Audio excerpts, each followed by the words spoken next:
Hello? Hello, hello, hello, hello. Hello, hello, hello, hello. Sounds okay to me. Hope that sounds okay to you.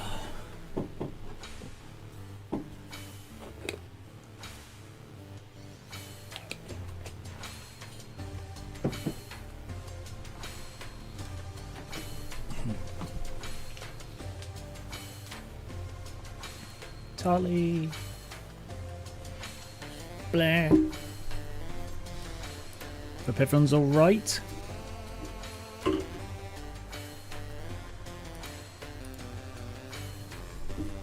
I had some weird dreams last night. I've been thinking about Westworld a lot lately.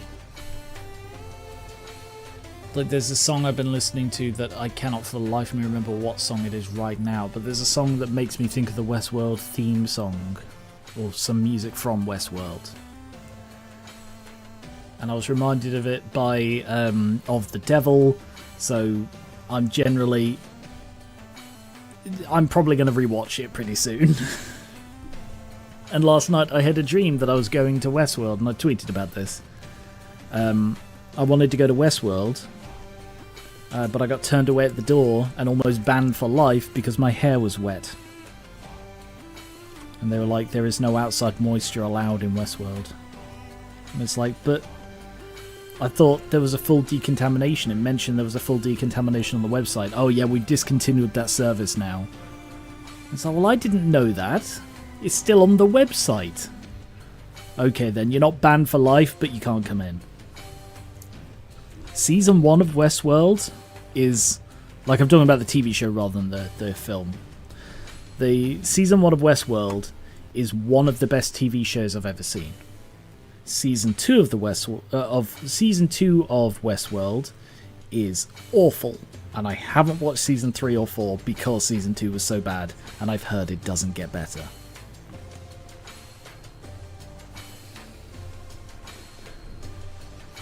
It's a shame, because Season 1 was phenomenal. Hello. It's me. Mini-me. Yeah, there is no music.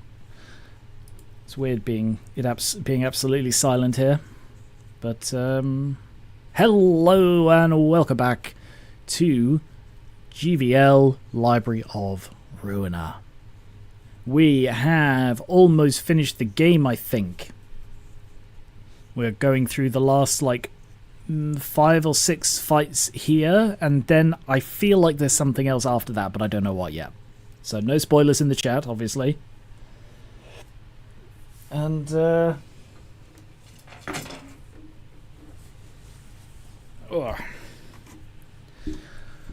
I have done a little bit of changing, because of course I unlocked the thingies for beating these 4 floors. So I'm gonna leave that up just in case. So I have the pages I got from them. So I have used a couple of them. I haven't used all of them. So Tifrith is now using Bremen, because I think it suits the build of Tifrith's floor to have stuff like the debuffs that Bremen provides. Gibora, no changes required. Chesed is now using Eileen with a smoke build, because his floor had both Mimic and Kathy using just basically exactly the same deck. So Mimic is now using the Bayard that Chesed was using, but Chesed's now using Eileen, and I've retired one of the charge builds. So that's all the changes, because the reason I didn't use the Philip or Greta ones is because I think they should go to their floors. I didn't build them because I'm not entirely convinced I will actually need them on these floors again, but just in case, I want to save them. And then if I end up not needing them for these floors, oh well, and if I do need them for these floors, I can build them. So, again, no spoilers in the chat. So, are we ready? Are we ready to go? Ready for the next one? Ready for the next fight? Ready to go? Ready to fight with Tiferet. So I was guessing who the ensemble people were. So my theory is that Rooster's Crow. No, I don't think I am using that. Right, so that's a buff one. No, I'll try this build and I'll see how it goes. This is more about a debuff one than a buff. So my guesses for Tiferet, Gabora, and Chesed. I reckon Tiff is going to be fighting Oswald. And I reckon Oswald is going to mock Tiff for Enoch's death somehow. It might not even be direct, but I don't know. He seemed to have some insight into Philip's trauma, but that might have been that he made Philip think about it rather than he knew it himself. I don't really remember, but either way, I reckon that he's going to bring up Enoch for Tiff, whether he brings it up or whether it just makes her remember it. Gabora, I don't really know. I sort of reckon that Blood Red Knight and Puppeteer are going to be in the top one. Let's see, who's left? Tanya, Oswald, Puppeteer, Blood Red, Argyle, and there's one other. One other I'm forgetting. Oh, Yesterday. So Yesterday's Promise, I reckon, is going to be Chesed. Gabora could be Tanya. And then that leaves the Puppeteer, Blood Red, and Argyle as Binner will probably be... I reckon Binner will be Blood Red. Eleanor. And Puppeteer will be Hockmer, leaving Argyle for Roland. That's my theory. So let's find out. We might get through all of them today, but I doubt it because there are 3 to get through. And as with the previous ones, I'm going to try it once legit. And if that fails, then I will give up and let them go super mode. Tiff. Oswald. And Miss Mermaid is here again. That's not good. I didn't like her. Right, Oswald. No time for staggering struts. Takes half as much stagger. We could use a helping hand, actually. On the second scene, use the combat page that stupefies the librarian with the highest HP. When they snap out, the page will be used in 2 scenes. Collaborative performance. At the start of the scene, give 1 strength, 1 endurance, and 3 protection to the stupefied librarian. Oh. Huh. Weird. Weird. Ineffective. So he can only be staggered by attacking the librarian who gets stupefied? Please don't give me hints until I've tried it, Luca.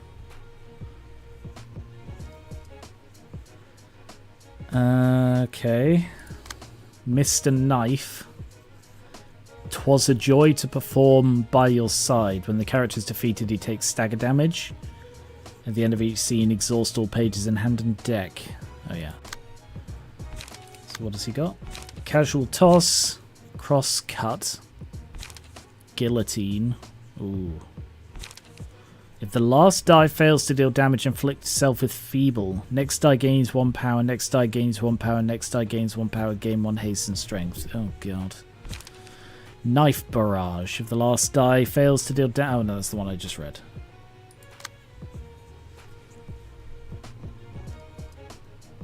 Okay. So he takes stagger. He's got 200 stagger. So if they both die, that's only 80. And he in order to stagger him, I need to stagger 2 stupefied librarians and kill both of them. Okay. Let's have some fun. Ready for a surprise. Pow Kablamo. Good job. If the last die on this page loses, the opponent gains haste and endurance. Seal a speed die. Here, catch. Well done. If the first die loses, the opponent gains a strength. Oh, God. If all dice lose, the opponent restores 2 light. Oh, I see. Those are things I get. By the opponent, it means his opponent. Me. Shall we somersault these? When we meet, stagger target. Target is stupefied. We need you, you know. Climax. Mass summation. All of you, once I begin. Inflict one of the following statuses at random. Deal 8 stagger. Shit. Mass summation. Okay.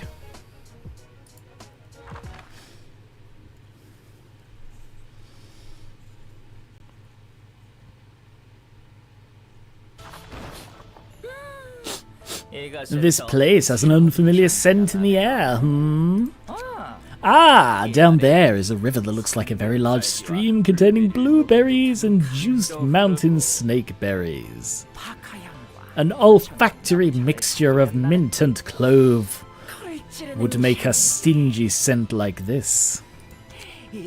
This stage has a blindingly sparkly rust, a stark contrast from ours. Splendid.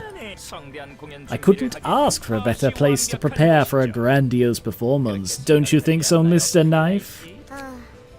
Oh, what a noisy guest. Oh, 2 yikesies and a half. My heart almost popped out of my eye hole.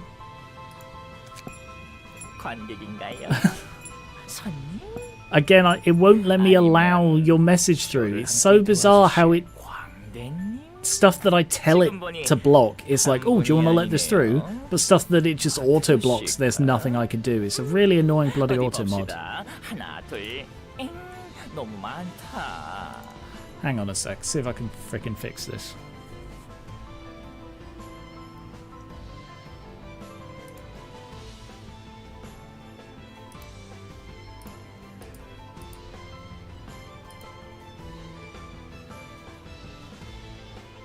Yeah, we'll try that. We'll see if that helps. I've toned auto mod down a bit so you can swear it. Oswald, if you want. Did I miss anything? No, I didn't. Okay. Are you an audience, just a guest, or maybe a fellow clown to help out with the show? I'm taking a second look and there's more of you. Are you guys Marioshka doll in secret? Let's see. 1, 2. Ooh, too many to count. Oh, now just one moment. Take a look at this. Miss Mermaid is lifting her microphone high in excitement. You're getting nowhere with your frantic speech, so could you please stick to one topic at a time? If you'd be the guest here, and you'd be the guest here if we're being pedantic. A clown can't be in charge of producing his own show, you know. That's showbiz to you, miss. I don't get what's so funny. Now, why don't we sniff each other's wrists in a true fashion of clown-to-clown communication ritual? I wore a whiff of peppery scent today. What? Wait, you startled me. It's rude to stick your face into others without asking. Do you understand? Yeah, how cold. People these days are way too stuck up. We're entering a moist era where laughter runs dry. People get so easily upset over tiny things. Sob, sob, woe is me. If a clown can't be filled with laughter, they'll flop like a deflated balloon. Anger is a natural human emotion, though. It's not natural. Only those who carry some kind of hopes and dreams make such stinky candies. Expectations for a bar of chocolate, a hamster, objects, the weather, other people, and for themselves. They arbitrarily entertain the expectations and make the candies without even getting a nod from the one they have their hopes on, and won't even eat their candies themselves. Because they know their own candies taste awful. So instead, they put them in the mouths of others. More expectations means more foul-smelling candies. They hold those balls of stench in their arms, looking to shove them into someone else's stomach. Then how is one supposed to live a life without any expectations?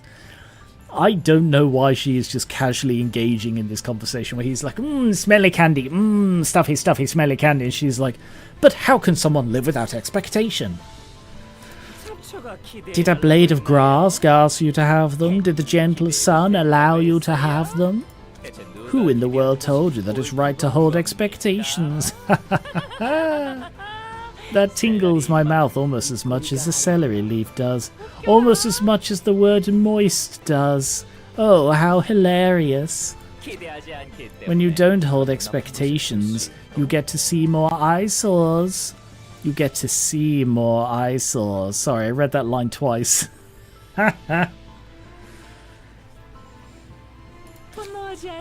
When you don't have anger, you get to enjoy zestier and bitterer flavors. Treat everything like a rolling ball. You cheer for it wherever the sphere decides to go. If you truly wish for the good of other people, why don't you stop holding expectations and just laugh with them at their side? Everyone who lives here is a clown. Clowns can't survive without feeding on each other's smiles, you see. Delicious face. I see your point. What? Why? How?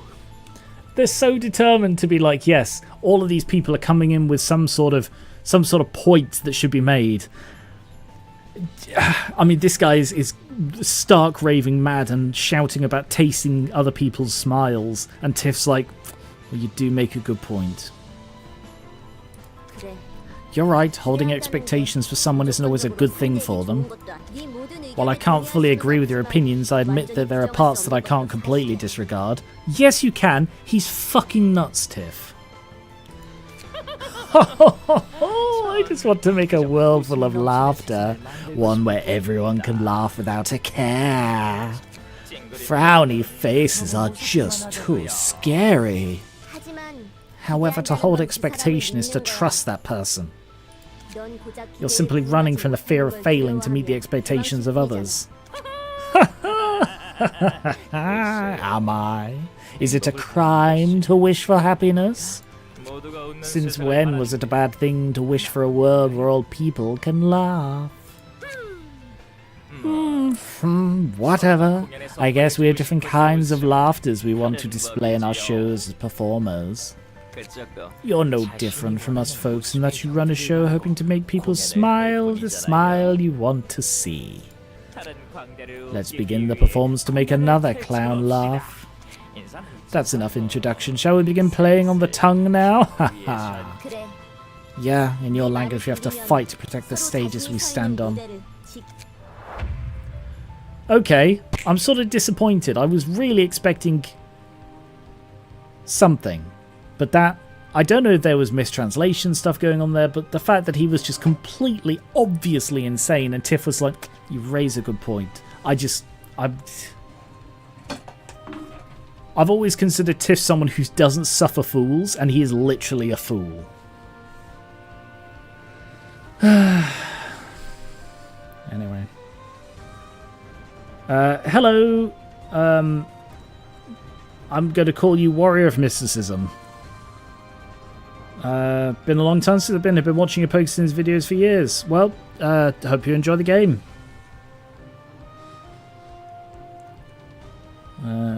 Me when my dogs bark, low-key. Bark, bark, bark. Oh yeah, you're so right, good point.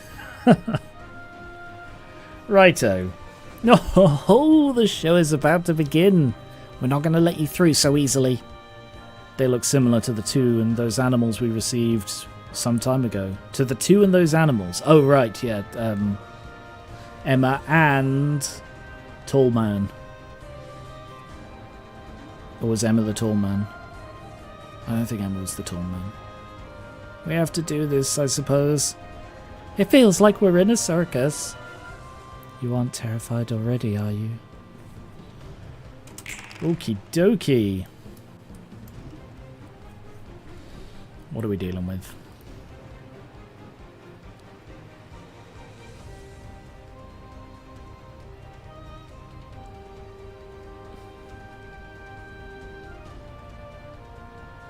I mean, it doesn't seem awful.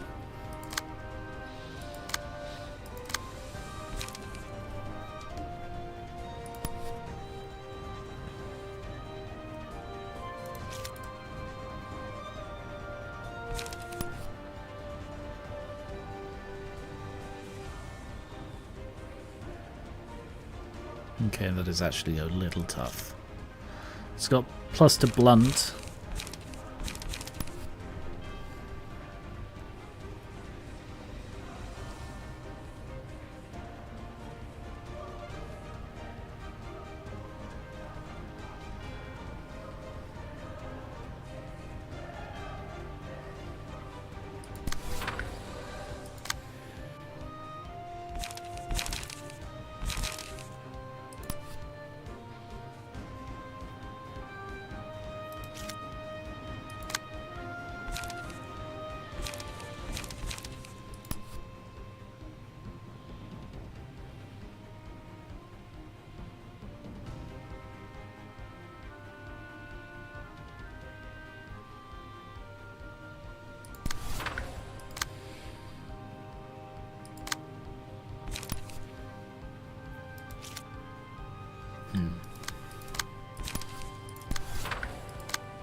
Do I have anything that can take on a 3?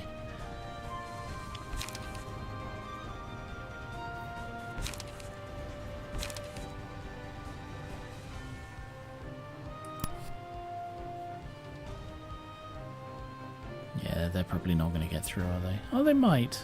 I'll try it.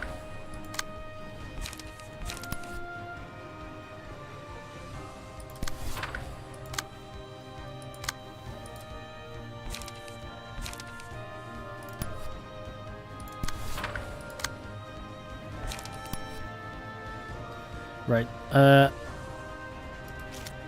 Oh, he doesn't have the same pages he did in the previous one where... Oh, no, he does. Yeah, he does. He's the buff. Sorry, she's the buff. So I'll go for the buff.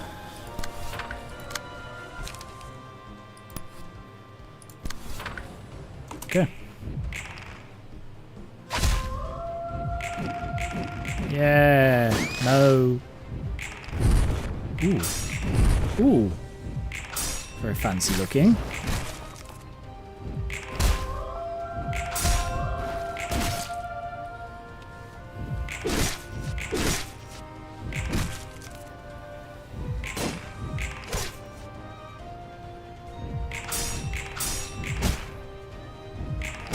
Half staggered Miss Mermaid already. Mostly staggered Miss Mermaid already. That's not bad. Successful Pierce if the dice rolled max. Deal bonus. After winning a clash against an offensive, a random ally heals. That's probably a good one to go for. Yeah, I'll go for love. And I'll give it to Tiff. They're quite slow. Right, so he's stupefying Doot. Oh no, Eurist. Oh. Oh. Oh, that's a mass individual. I did not notice that.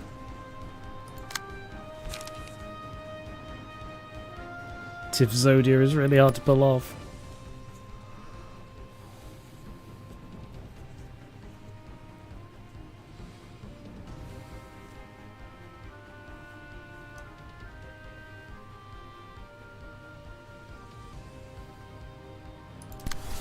that pretty much deals with you. Oh no, why is... Oh shit! Oh bugger. Well, she has a broken dice apparently. It's not a sealed dice, that's broken. There's a difference.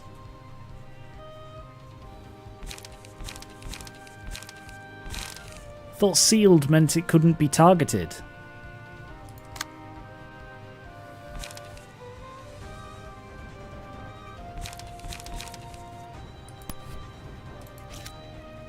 Mass individual. Pisky. Pisky pisk.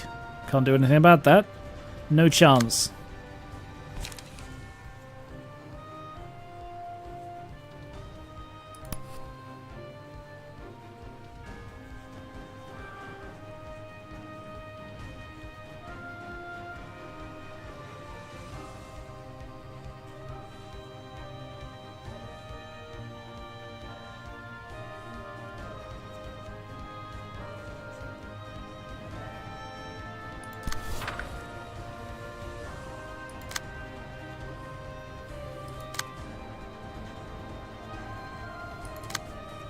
Oh, that's a range shot as well.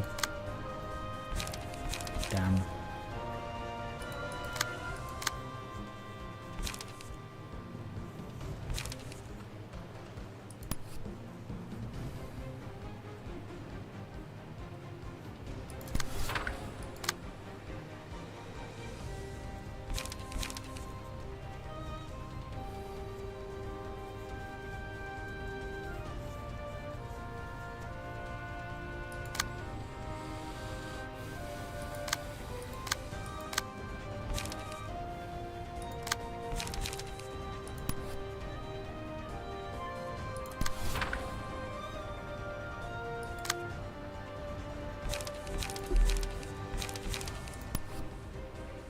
Cox.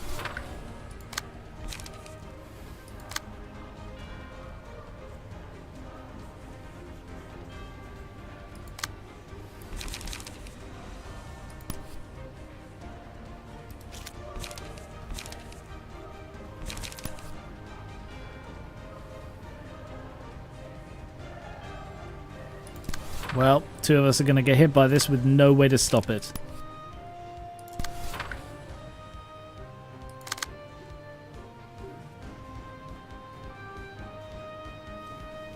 Okay.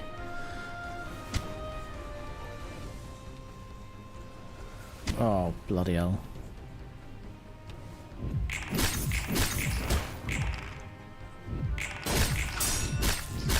Oh.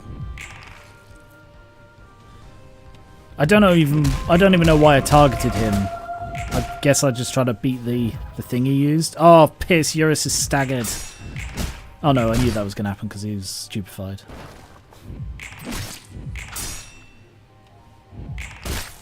God, buff Miko is huge. Wait, did I say Miko? Miku. Right, targets allies.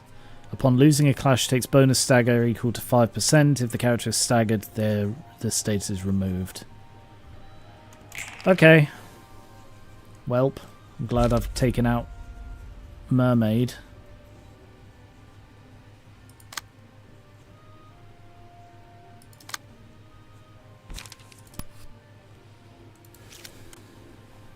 Oh, piss. I can't do anything about this. Oh, buggeration. Right, but I'm going to have to hit with that. It's the only real chance, I think. Destroy all dice on the target's but no, there's no use to it. Okay.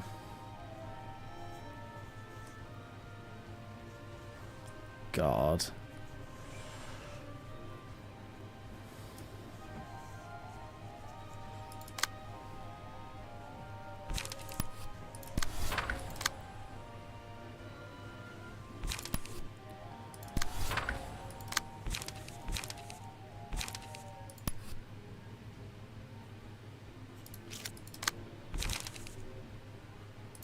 Binding Chains is literally way too weak to actually win.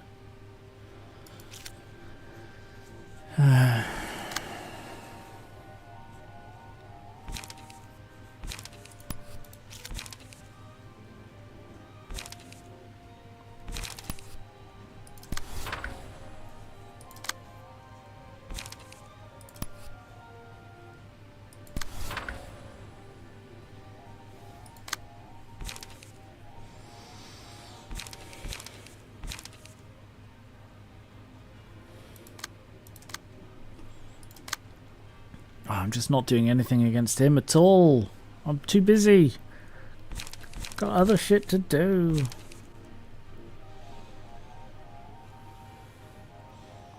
Why is the grass always greener? Why, whenever they have one of my things, I'm like, oh god, 888, that's really hard to beat. And then when it's on my side, it's like, oh god, 888, there's no chance I can beat that.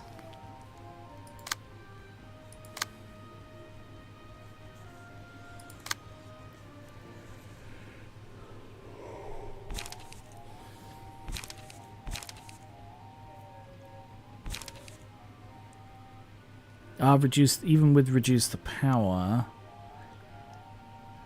I need to roll max, need to roll min, unless I've got some buffs. Pierce +1. No.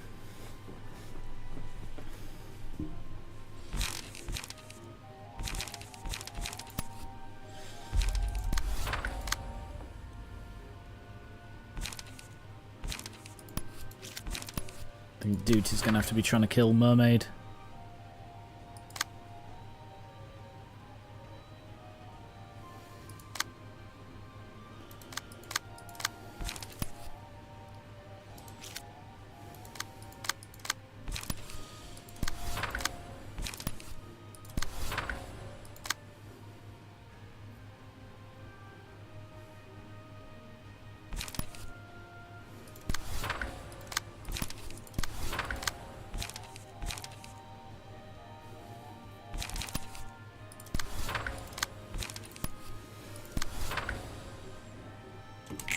I don't know, this is the way to fight this. Almost staggered Mr. Knife.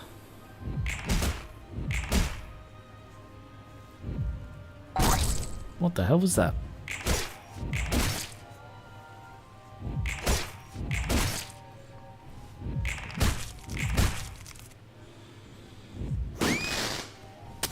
Such weird little things.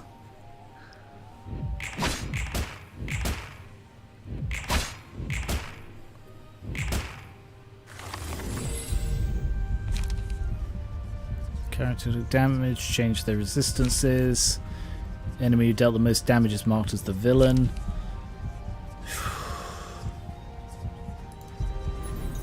I've got to give that to her, haven't I?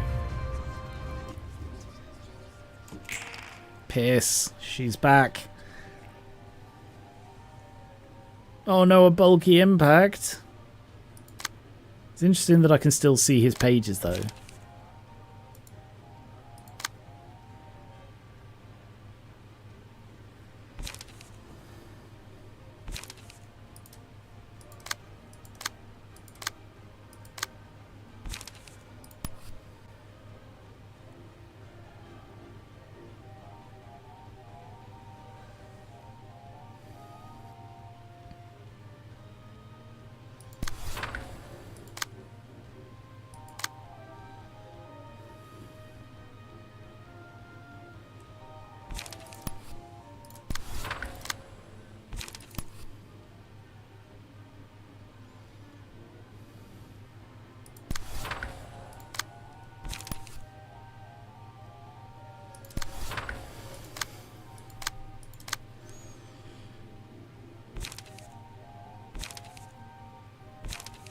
Would you draw some useful fucking cards, please?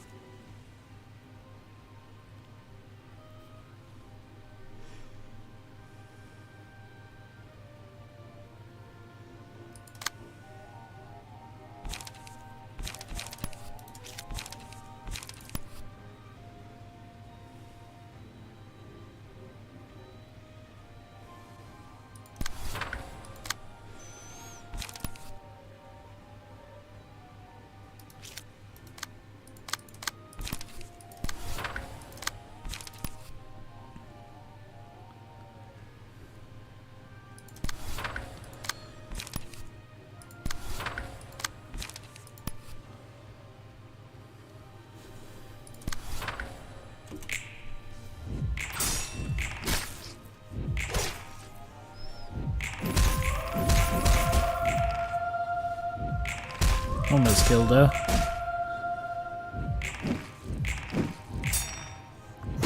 Barely touched him though.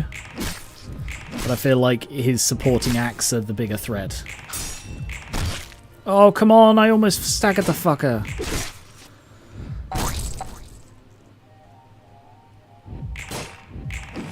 I like how he ran over to Princess and Princess just ran away. Endurance for each clash 1.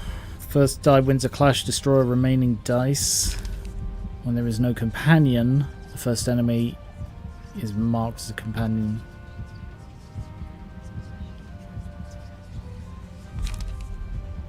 I reckon that one, because they have lots of things that are more than mine. Really? I'm up to ego page already.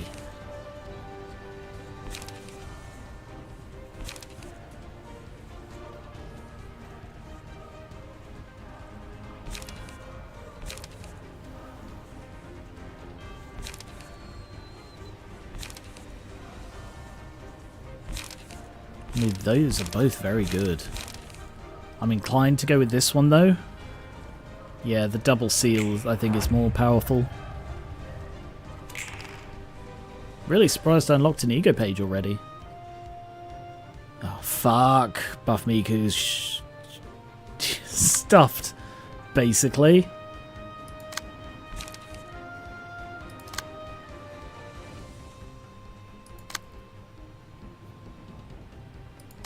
Dude's getting stupefied.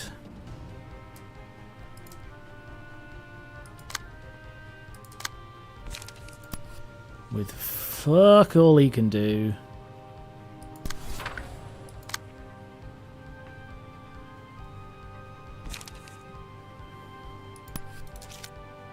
Oh no, it's going for the broken fucking dice. I hate it when it does that.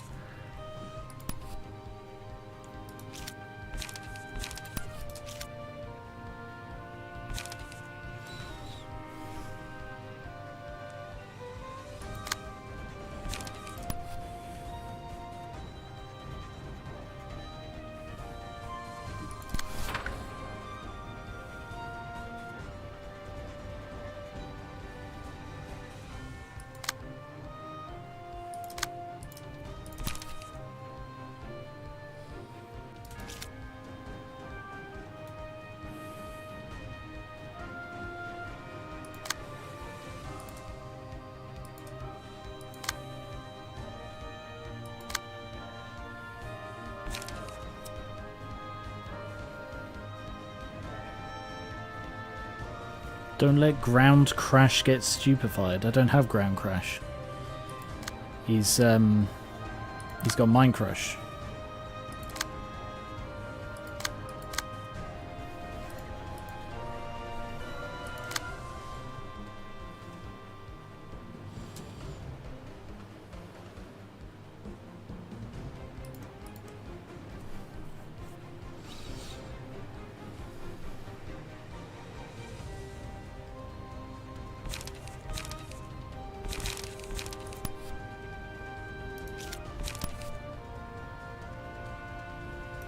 Yeah, he doesn't have the charge for it. It's fine.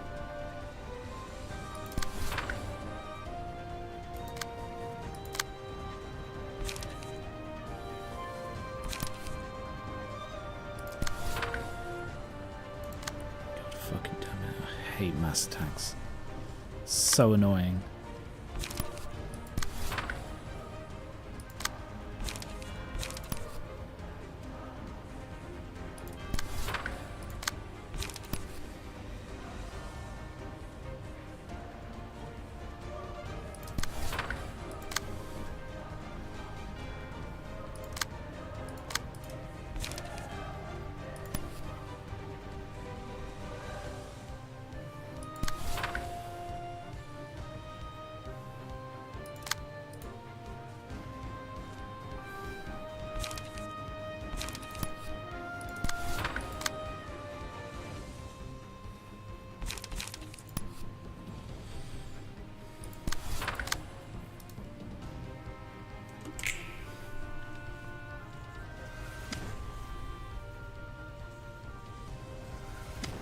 Oh, God.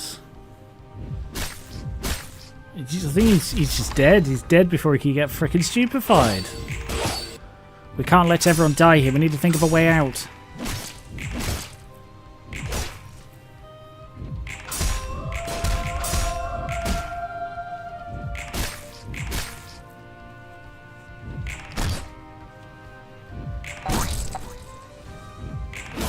No, Tiff's about to die. That's not okay.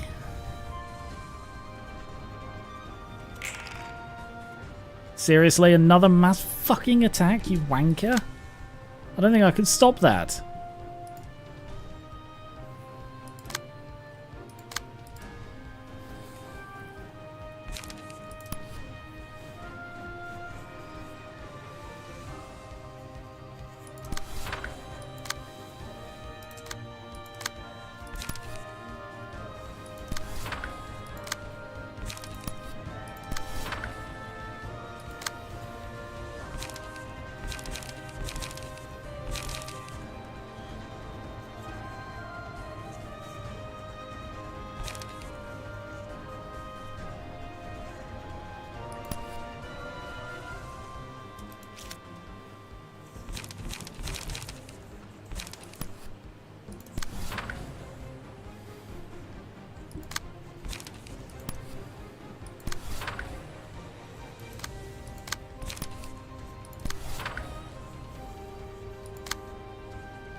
I think Tiff's dead. Yeah. Oh, and Miku's staggered. Took out... My goodness, one of our crew members. Oh, Miku's dead. Whenever the winner's dice roll is greater than the loser's by 4. Yeah.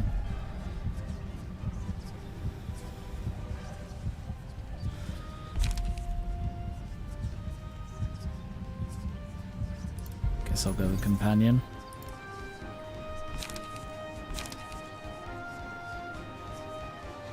Oh wow.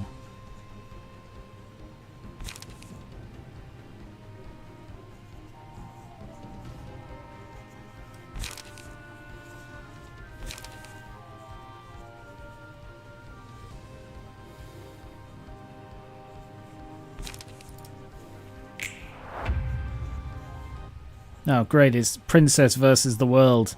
Let us sing louder for them. And a 1 and a 2.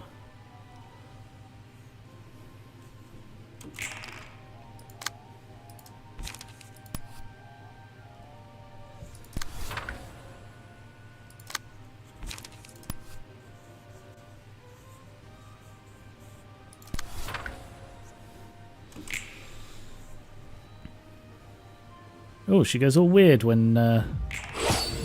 she uses an ego page. Damn, I honestly thought that would kill Mermaid. Well, fuck. God damn. Why must you torment us? It doesn't really matter what I fucking select. I've got no one to select. I have no one to select. Sure, whatever.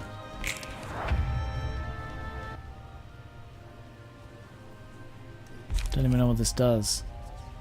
Oh, I see. Oh, this is the Exodia. I'm with you.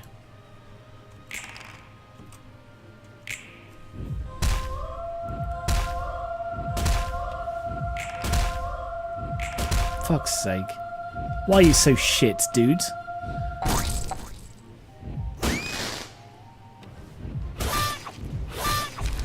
Well...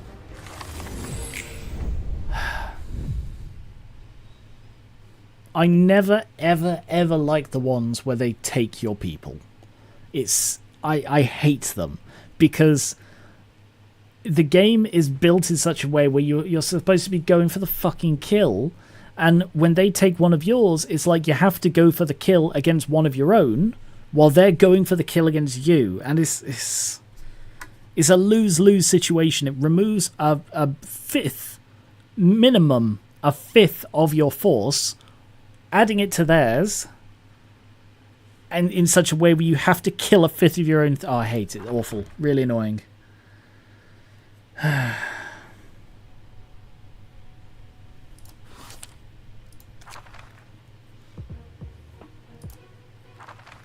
There aren't bloody many of them, and I still fuck off, Oswald. No one cares about you and your insanity. It's not funny anymore, Oswald. I'm tired of it. And Tiff's deck really did not impress. I think because I used her as the main... Like, I kept buffing Tiff and giving her the stuff, but she's a debuff. Like, she isn't intended to be dealing the killing blows in this floor.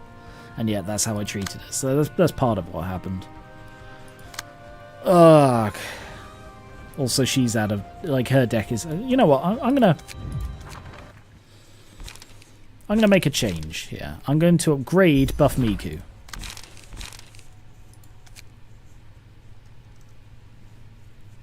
Because Buff Miku is quite out of date.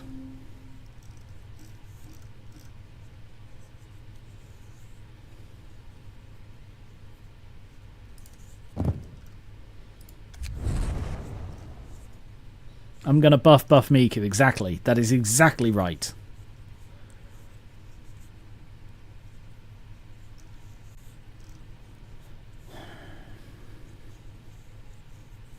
I want to get that one on, really, but... I can get rid of that one. Yeah! Get buffed, Miku.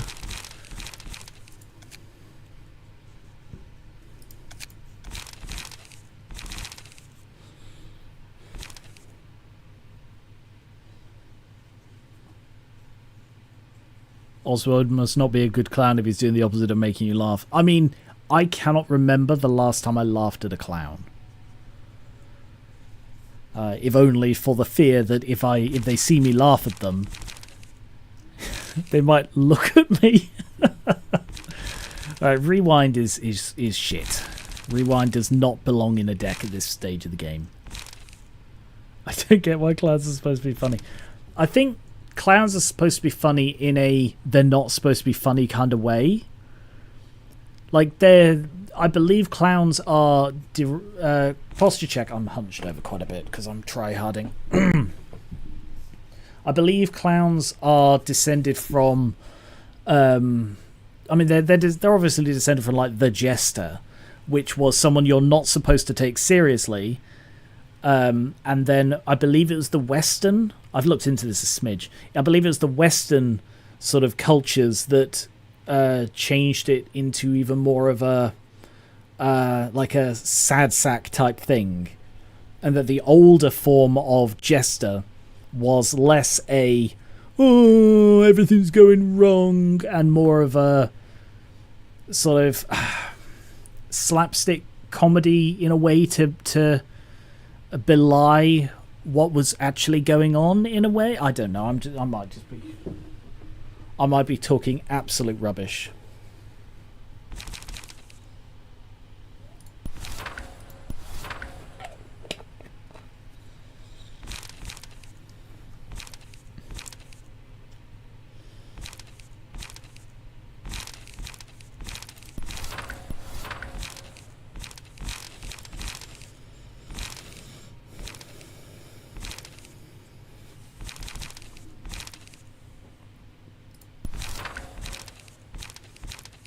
Everyone can be a clown, but only the chosen ones can use clown face paint. Yeah, clown face paint is copyrighted. Yeah, it's like they copyright the design of the face. In the same way as other performers copyright their logos and such. I do actually know someone who considers himself an amateur clown.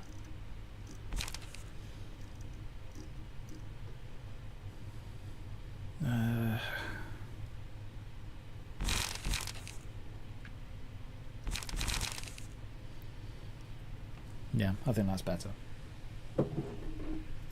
I think Rip Space is going to be considerably better with the higher charge. Then again, it's 8 power, 10 to 12,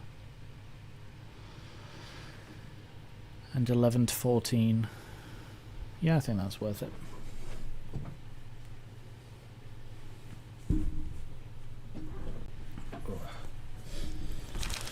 Yeah, alright, I'll give this a go.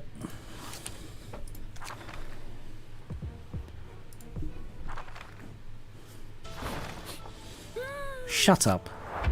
Oh, we should sniff each other's wrists. And then he runs over and sniffs a teenager's wrist without permission. Creepy, to say the least. Oh, I love sniffing wrists. Mmm. Weirdo.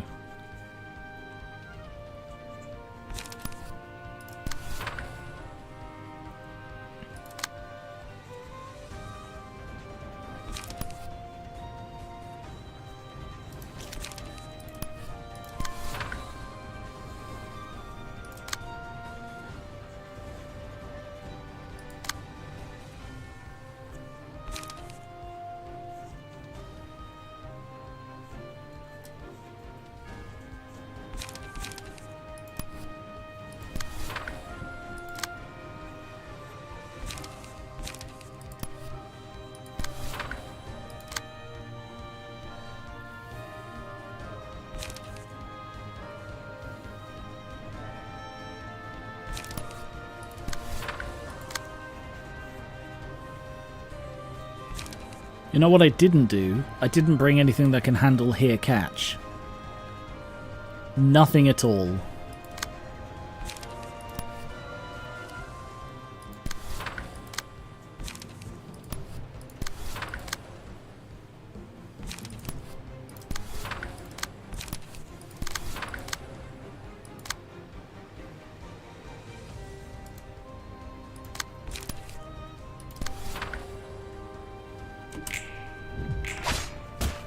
You get fucked, Mr. Knife.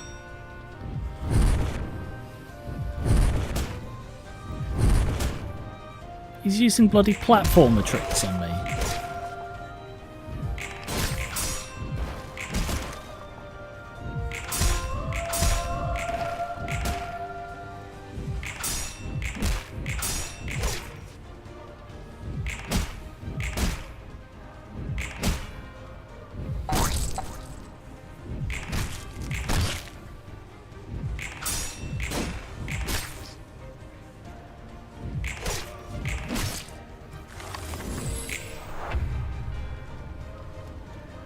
Oh, look at that. Miss Mermaid is all sad.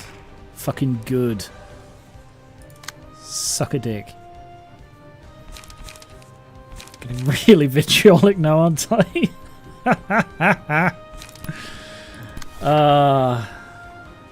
Yeah, get fucking fragiled.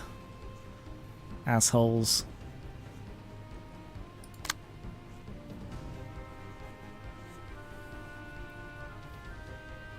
Right, I'm going to need Eurus to intercept that, I think. It's a really annoying fish. I've got annoyed at fish many times. Anytime I play fishing in a game, it's just like exercise in frustration. Garen versus the fucking fish.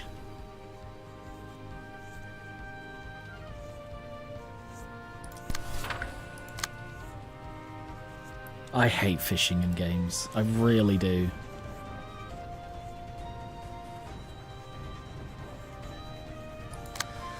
Don't know why no one enjoys it.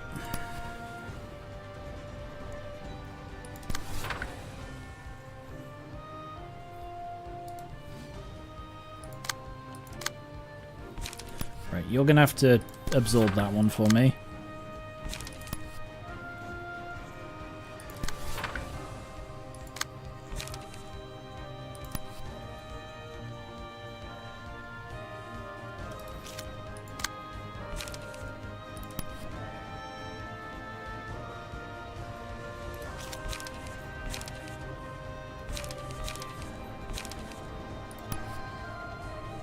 You've done actual fishing. How was it? Was it boring?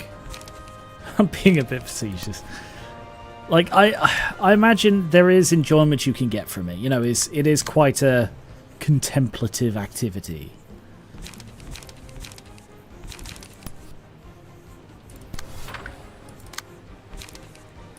Just can't imagine that I'd enjoy it. Right, we are going to shit on this fish.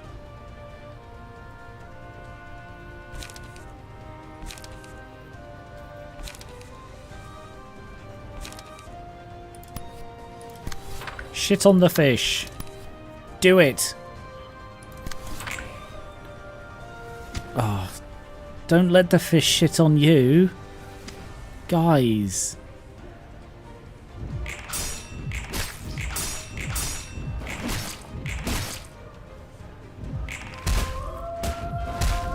No.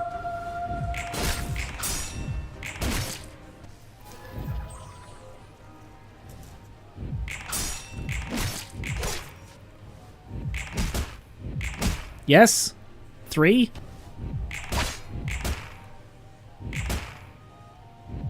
Yay! Eat the fish! Mermaid stew for all!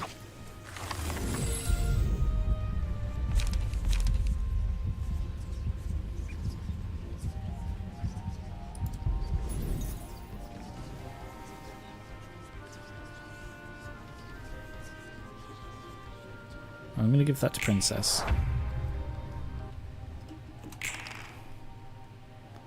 Ah, oh, you bastard, Eurist.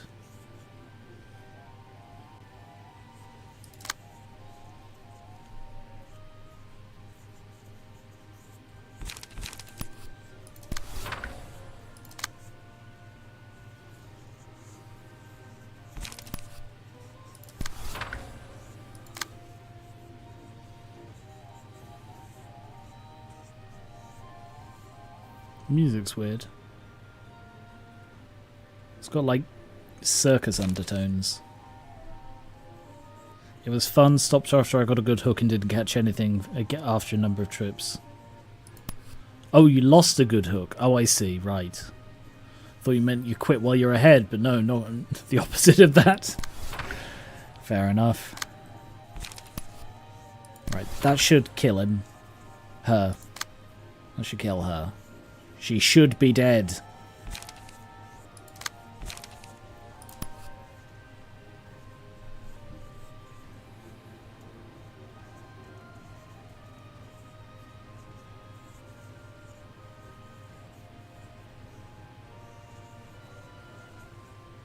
I think that's gonna screw me. Maybe Tifreth is a terrible boss. I mean, she's tiny and angry. Would that make a good boss, do you think?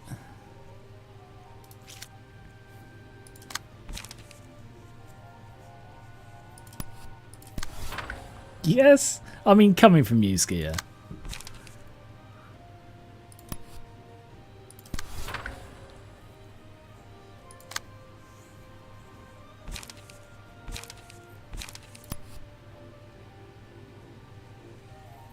Unbiased. Okay.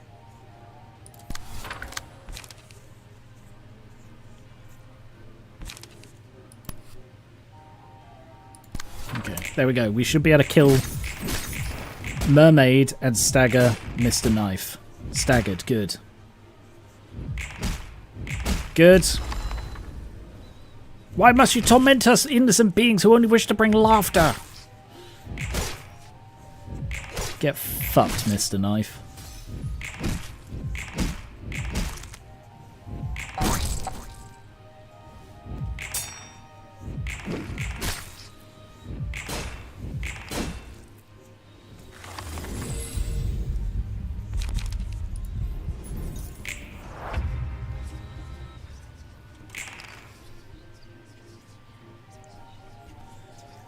Mind whip.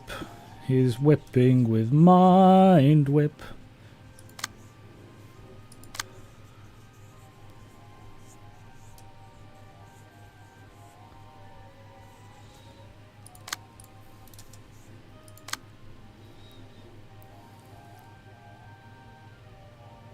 He has the charge, so he will be dealing that.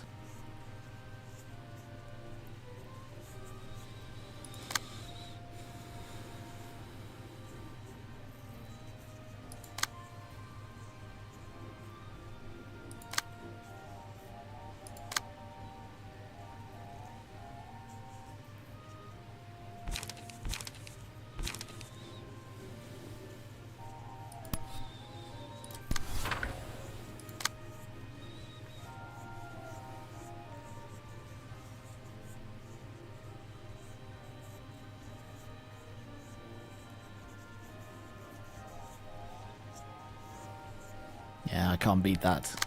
That's like the strongest single dice in my... on the floor, basically.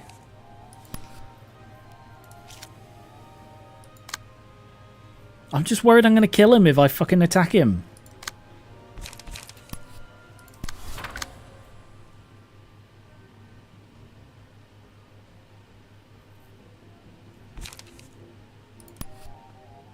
Alright, just intercept that, just to stop him from sealing a dice.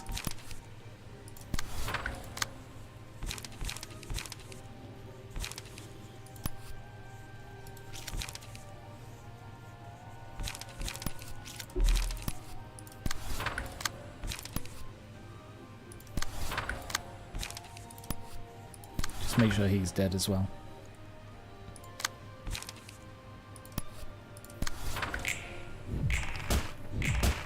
Fucked, Mr. Dice. Not Mr. Dice, Mr. Nice. Mr. Knife.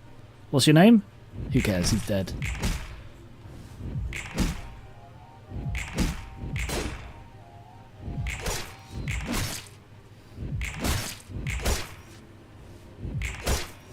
Stagger the fucker, stagger the fucker, stagger the fucker, stagger the fucker. Come on, he's got 3 stagger left. Stagger the fucker.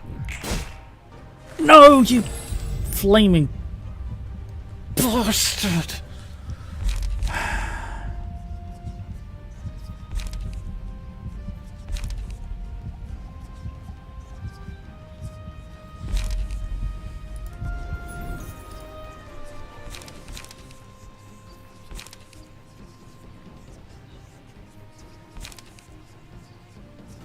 Yeah, definitely not that one.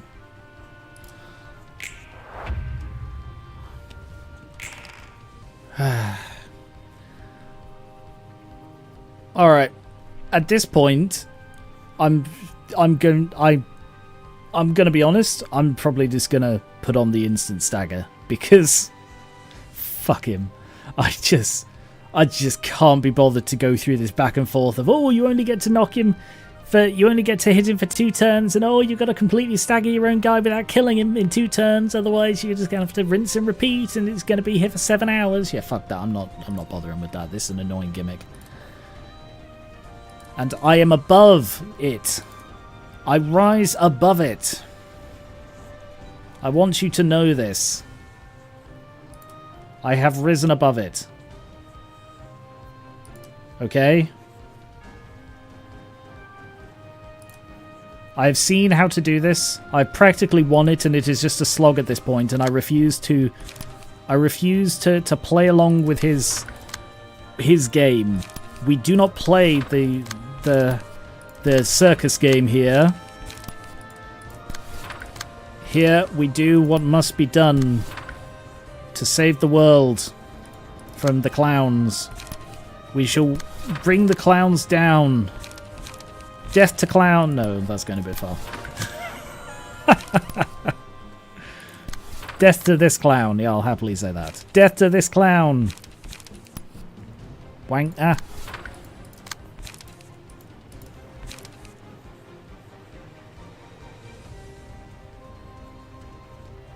I mean, also, can I just break that with this?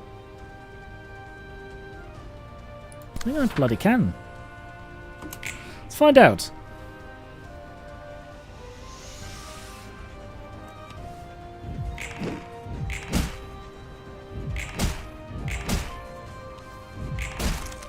This is with the 1-hit stagger on, by the way.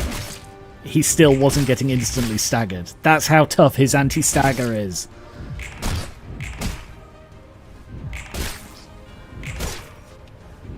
God, Buff Miko is like, every time I see Buff Miku stood next to someone, it's like, fucking hell, she's huge. Alright. Do what must be done.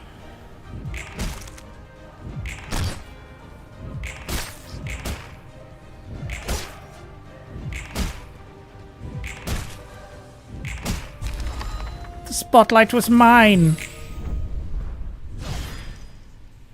Oh. That one wasn't too bad, all things considered. Just an annoying gimmick.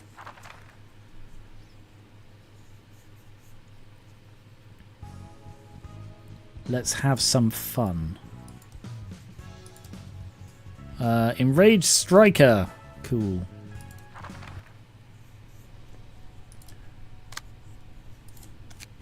Tell me about Oswald. When using a combat page with three or more different types of non-counter damage, all dice on the page gain 1 power and deal 1 damage. Okay. Yeah, that seems good. Restore 4 light. Yikes-o. Alright. So, Gibora. That was relatively quick. Gibora. So I think this is going to be Tanya.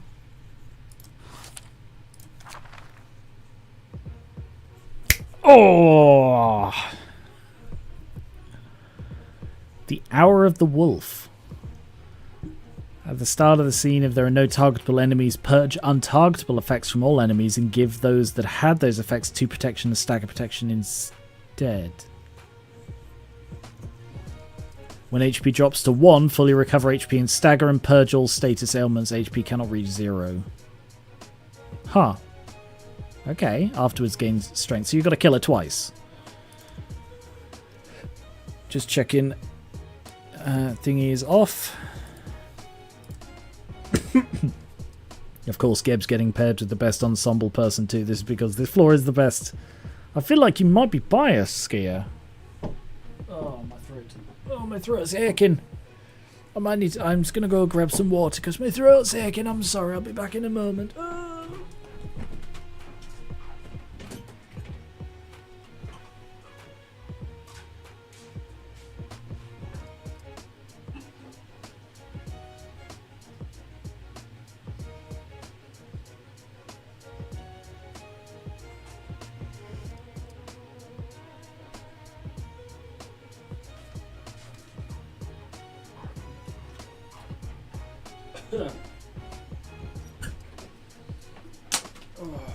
Just gonna open my window as well.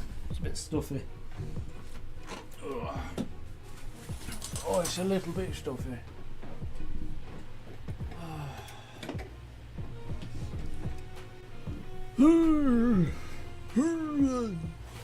Hello, I'm back. 500 health. Fisticuffs. Die cannot be recycled. Deal 3 damage on a hit. Kicks and stomps. Overspeed. If speed is higher than the target's all dice on this. Oh no! Oh no! Intimidate. Gain 1 strength next scene. Oh no. Dice on this page and clashing are unaffected by power gain or loss. Fucking hell! Beatdown cannot be redirected. Against all enemies, but it's not a mass attack, so the difference is it's not sped up, I guess. Fucking hell!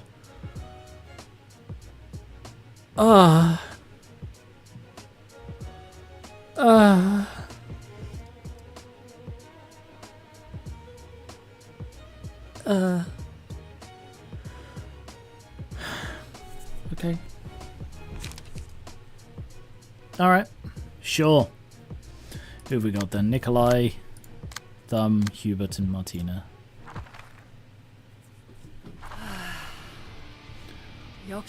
Well, hey. You got the same kind of scent as me, huh? You should get your nose checked then. One is slaughter-crazed wolf and the other is hunter tracking it down.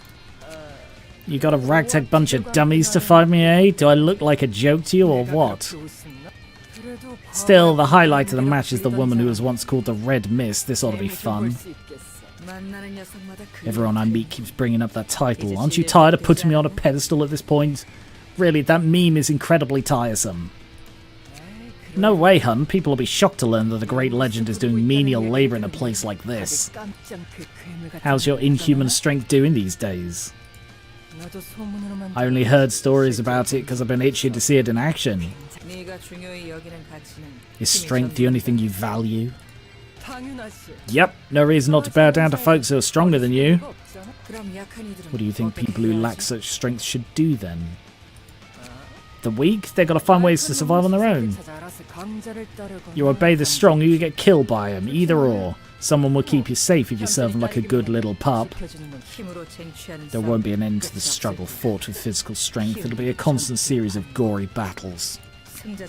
Even the victor can't be at ease in such a world. Those who act in their own interest can lose everything by the same means at any time. Is that really right to possess strength if it's only used to take from others? No, why see that as stealing, gal? This is just how the world is, and the ones best adapted to it come out on top. Simple as that. Adapt or die. If you can't, you either become food or fall behind until you're wiped out. The so-called apex predators are the creatures best fit to survive in this ecosystem, ain't that the truth? That's how humans have always lived, so why make a big fuss about it now? Strength is the most honest and clear way to express yourself. I prove that I'm stronger than you and that's it. No tricks or lies involved. I want a world where power means everything, and that's why I'm helping Mr. Orchestrator. Oh, I guess you've got your own reasons and causes to bring up as well for the sake of others, making the world peaceful or whatevs. Not like I want to hear them. You probably... Ugh, I hate that word. You probably looked at all the people hopelessly dying and wanted to do something for them out of pity or anxiety, but the truth is the city folks are doing fine without you. Dying and being all dead and stuff. You didn't seriously expect anyone in the city to gladly take the gift you forcibly handed to them and hear thanks, did you? And look at you now, ruining the daily lives of innocent people to resume your plan. It's true, we can't glorify what we've done as deeds for the people, I know that. I'm not entirely proud of our actions. That's what I've been ruminating on. Suppose it's not something you need to know, though. We simply need to do what suits where we stand. Yep, both you and I are doing this for our own satisfaction and desires. And that's about it. Claiming to stand for a higher cause is just an excuse. We both have things we have to protect or take. If you got it, let's get this started. That one I sort of understood more because these seem like a better fit than Tiff and Oswald. I don't know why Oswald is like, "Oh, you're a clown." I do not see that one at all. Welp. Go ahead and try to keep up for as long as you can. Yeah, let's do this how we used to. I was about to try and do an Italian accent. Alright, Gabora Mom, shall we begin? We can't rely on Miss Gabora to handle everything for us. Yeah, kind of. I'm frankly a bit nervous. You're right. Everyone ready? I've just realised we've got 2 wolves in this battle, haven't we? Maybe 2.5? I don't really know where they stand, but you know, we've got Kotoko here. Harrow and all that. Tanya is at least somewhat of a sound mind. True, yeah. Right. A dog play date. Oh god. I'm just picturing Kotoko grinning. Okay.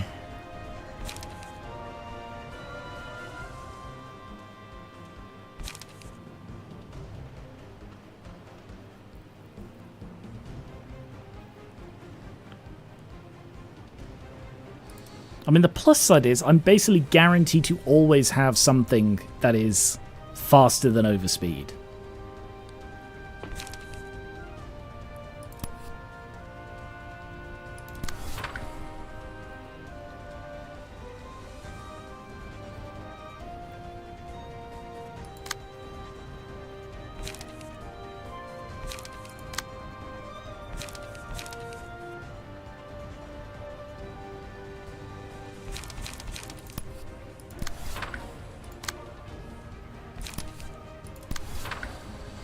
Okay.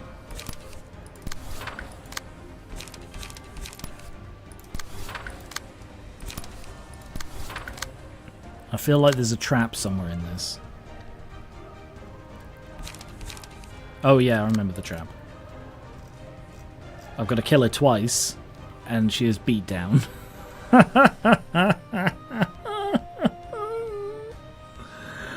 Oh no.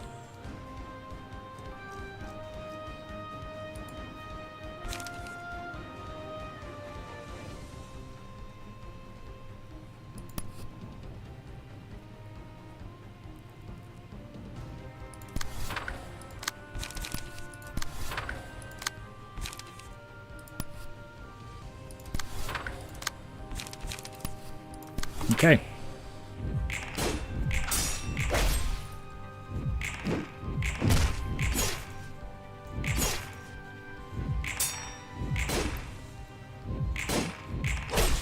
Nice hit. Don't even know her resistances and stuff. Can I check them? No. Can't check them mid-combat. I forgot Ronto his glasses now.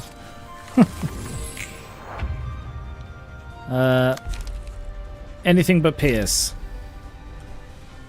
To be honest, if that's all you need to do, then this fight is already considerably more straightforward than the rest. Pretty much, it's just when she does the... oh, I forgot about Mark. It's when she does the beatdown, that's when things are going to get bad, because she could just start wiping us out. So it's entirely possible that she doesn't use beatdown until the second cycle, but at that point I might just be fucked. Just by that.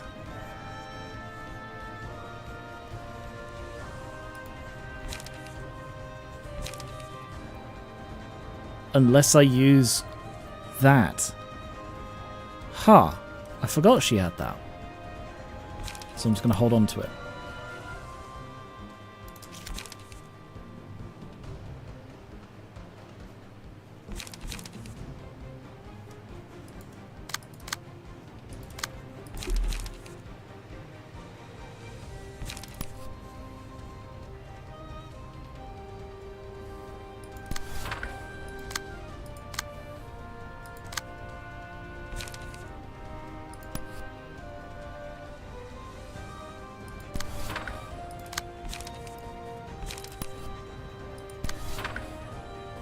Damn, can't intercept. Too fast.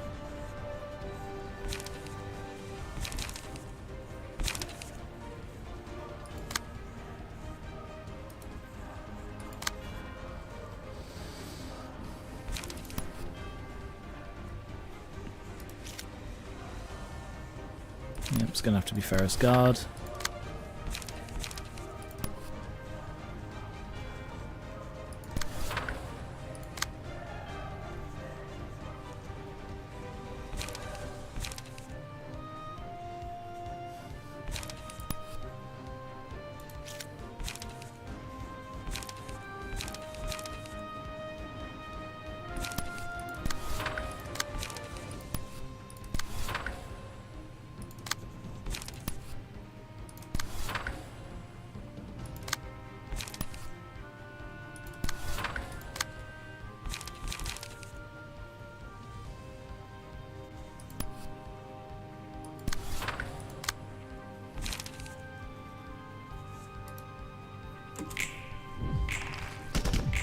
Shoot the wolf. Hit the wolf. Keep hitting the wolf. Yes.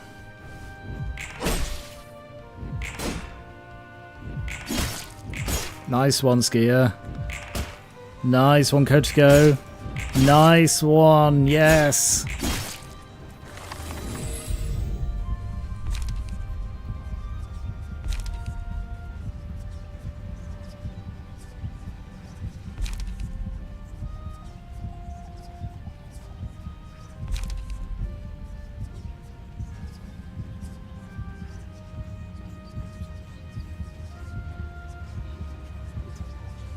Tempted by fear of water.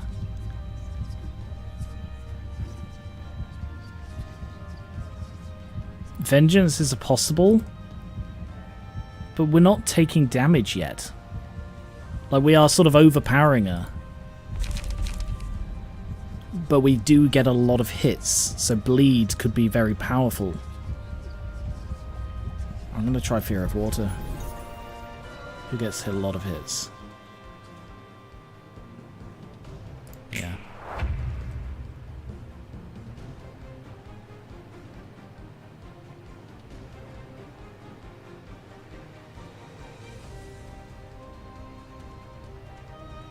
Okay.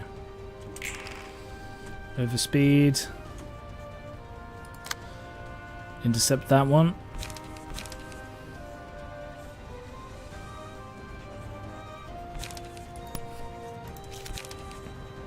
Yeah, I think on rush to just get through.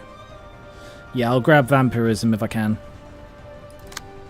You see, I misunderstood Fear of Water, because when it says this, like, blood grants various effects, such as increasing damage and taking stagger.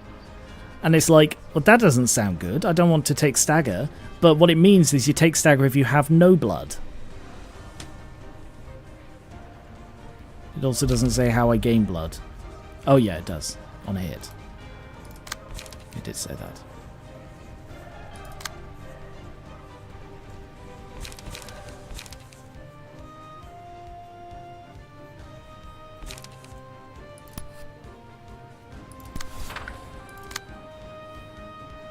Oof.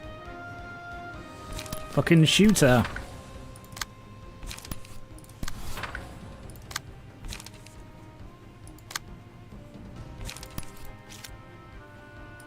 Can you intercept that?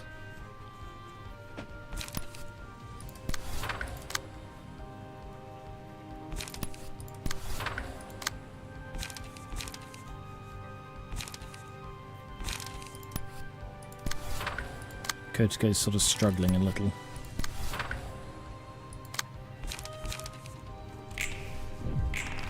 Yeah! Also, she's paralyzed. God, look at all of her fucking debuffs and stuff. Buffs and debuffs. She's got both. Basically, she's just not having a good day. Well, she came into the wrong neighborhood, didn't she? Came into the Wolf Hunters neighborhood. Hello, I'm Undeloop. I've come to join your club. Okay, well this is the Wolf Hunters Club. Yeah, I know. And you want to join? Yeah. All right. Let's give that to her. There's the beatdown.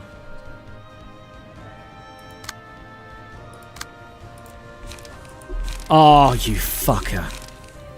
Oh, why? Why? Oh, she used all of her light. Fucking lol. Can't be redirected. Used against all enemies. Shit.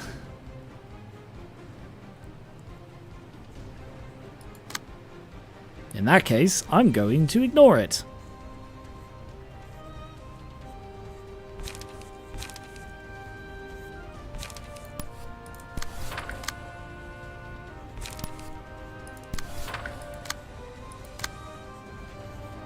Because I cannot beat that. Not even slightly.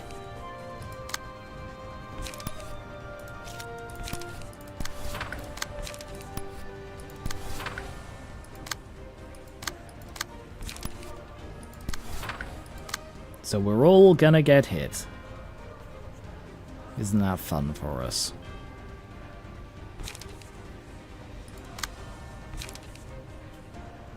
$13 to $25. Nope. Nope, that's not gonna work. $20 to $39. Fuck, even that's a tough one. Jeez. You know what that is? That's a 28 plus D6, basically. Plus D7? It's very, very little variation there in damage.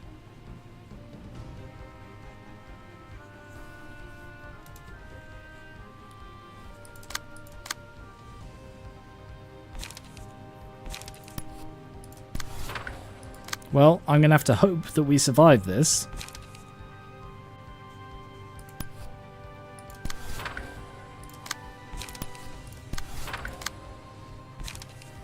Because frankly, there is very fucking little else I can do. Be down. Oh yeah, I forgot she had... Oh no! Luckily she endured it. Oh! Shite.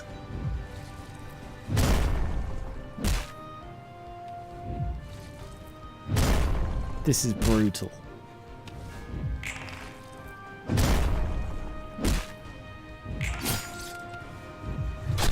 Nope. Skier staggered.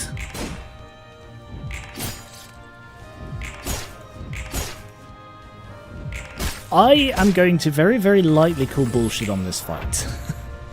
Because I have basically been relatively untouched in this fight until she pulls out the one super move that hits everybody and doesn't follow the normal rules of the game. That was a mass attack that didn't allow mass summation. It was a mass individual that didn't act like a mass attack.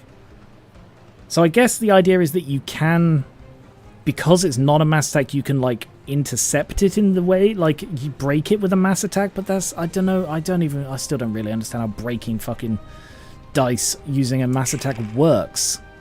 Oh, now she's so much faster. Why could she do more now? Fuck you, game. Why are you doing this? Why are you like this?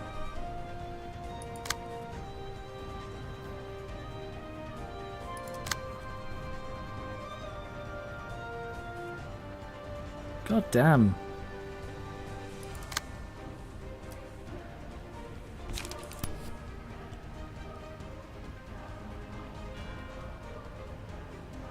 We're all on the verge of death now. Didn't take fucking much, did it? Jeez.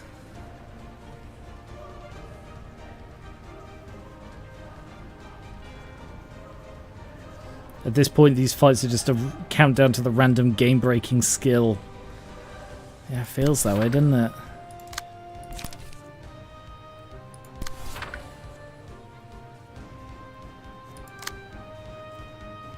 Oh, the Trigram passive. Yeah, that might be a good one. I do still have 2 of the Hannah pages unused. Oh, yeah, I can't intercept shit. Because she is stupidly fast.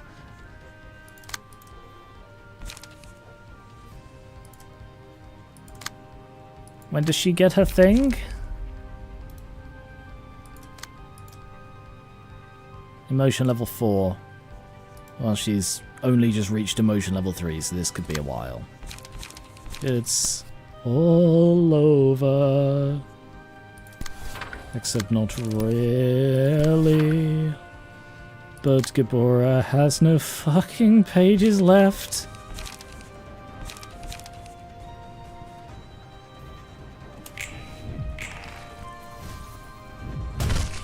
This only happened because Beatdown decided to appear on the turn you couldn't beat it. Well, it didn't, because it still would have hit all the others, surely. Unless it's a case of if one of her Beatdown gets beaten, then none of them go through.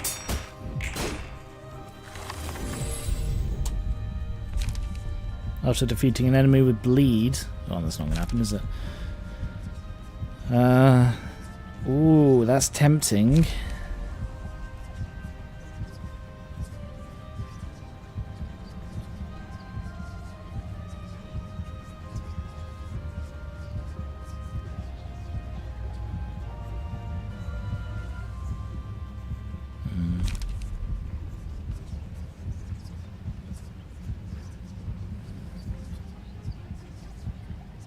Fragile is tempting, you see. I think I'll go with the heal.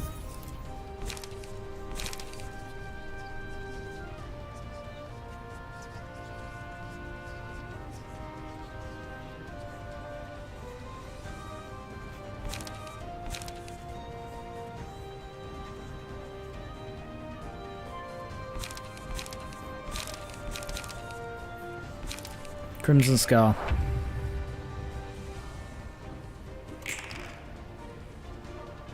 Nope. It's not looking good for our heroes.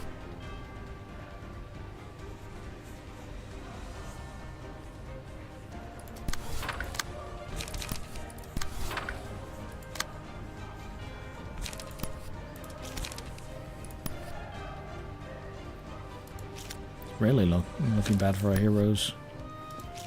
So I'm not intercepting shit again because she's so fucking fast. Well, Kotako's dead. I tried.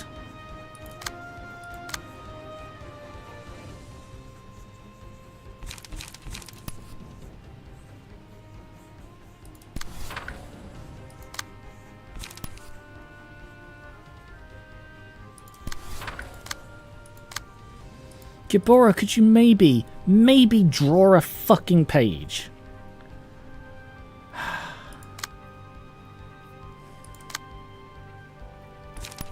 If you can stagger her in this first one. I mean, she's going to fully heal, isn't she? She's going to fully recover HP and stagger and then purge all ailments. And then gain strength and I think it's it's fuck, that one thing fucked us so hard. Yes, thank you, Luca. I got it.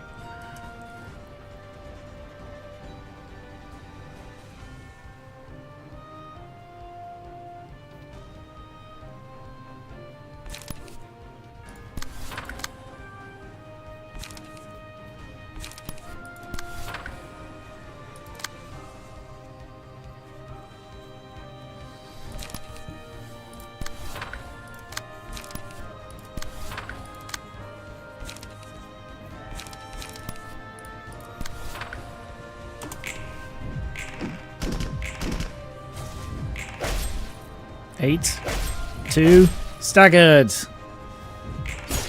Oh.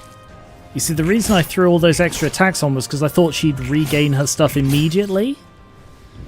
And therefore I get a free round of bashing her, but that's not the case. I just wasted a load of pages. Oh, well, stuff like the reload needed to happen.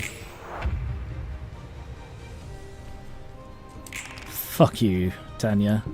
Seriously. Seriously, she's got 6 dice.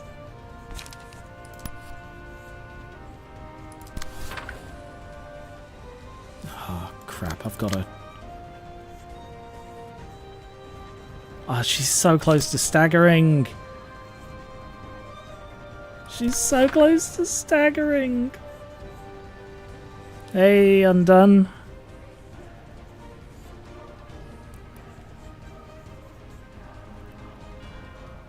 Ah.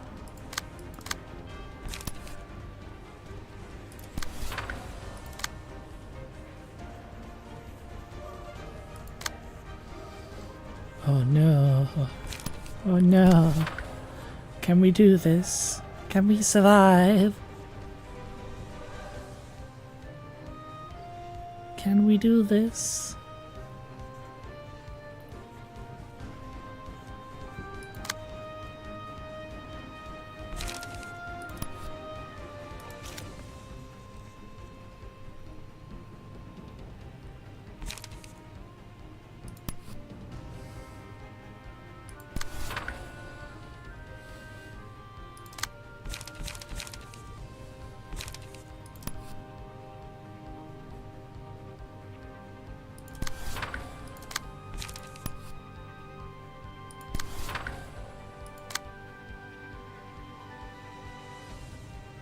No, Kotako's still alive.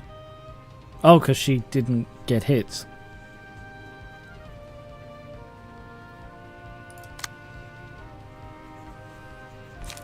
Feel like she's going to this round, though.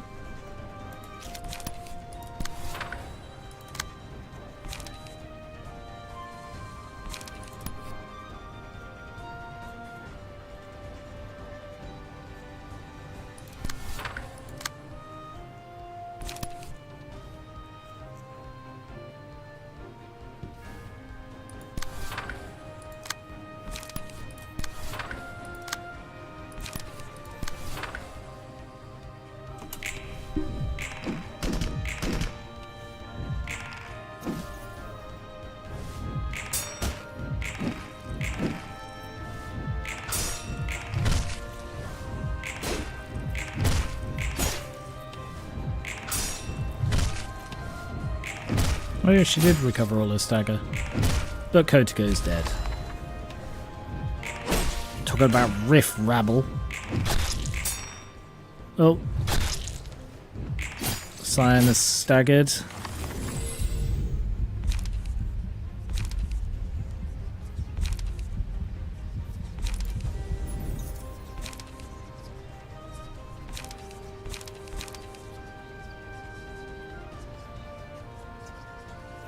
I'm going to go with Mimicry for the healing. Boom! I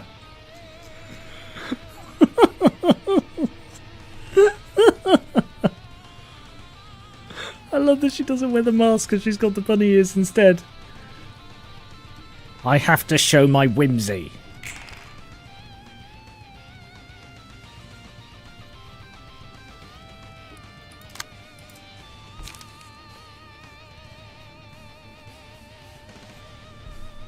Hey, Brian.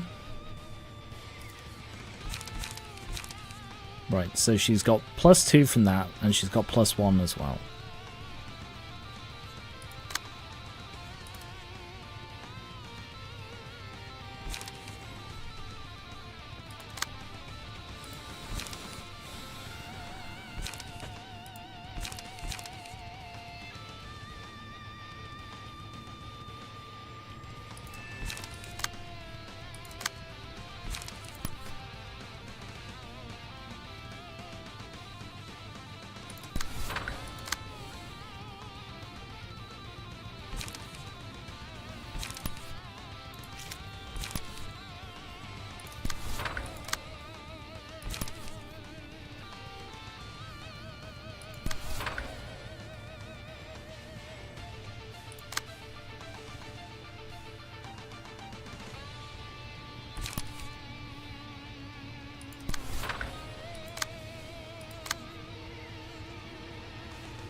Well, I've got to intercept that one.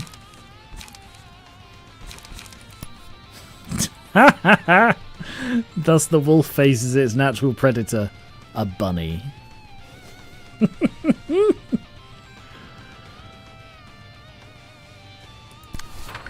I've got to intercept that one just to save Cyan from death.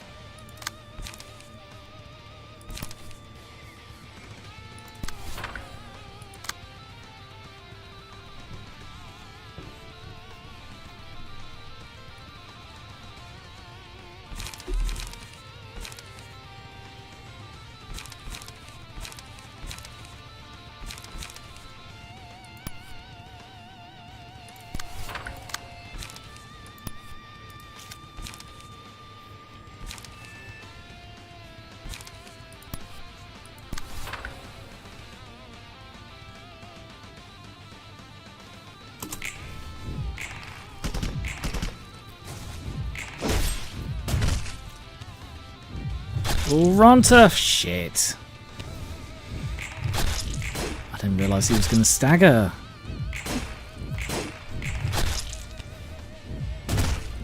Oh yeah, Ronta's dead then. Come on, give me the ecstasy of crushing the big guys. Not this puny little American guy. Oh no. Beat down.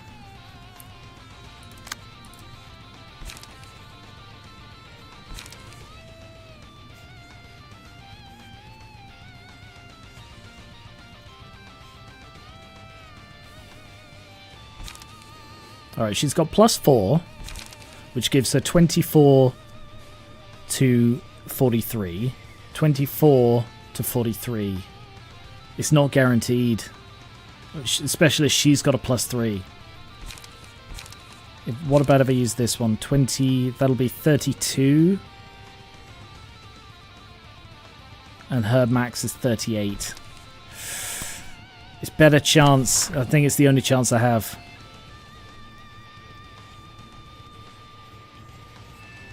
Horizontal would destroy it only if it beats it.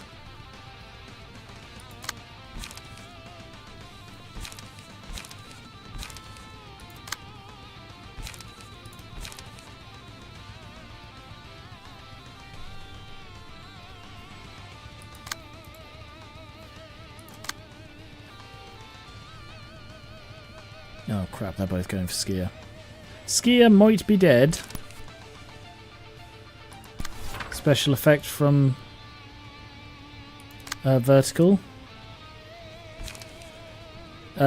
Destroy a random other page. It would destroy one of these other three.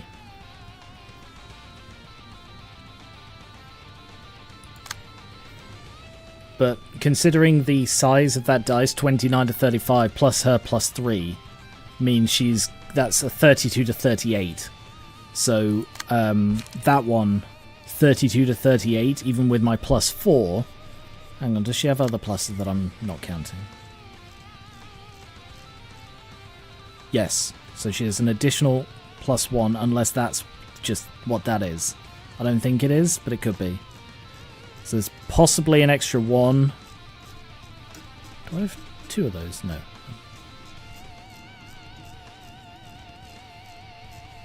I don't know if that's the further being counted. Target the other 3, it would most likely break beatdown. I can't target the other 3. I can target one of the other 3, and then there's literally a 1 in 3 chance it'll break the one I need it to break. Oh yeah, she is also paralyzed. So I have to go with my best odds, and even then it's a risk.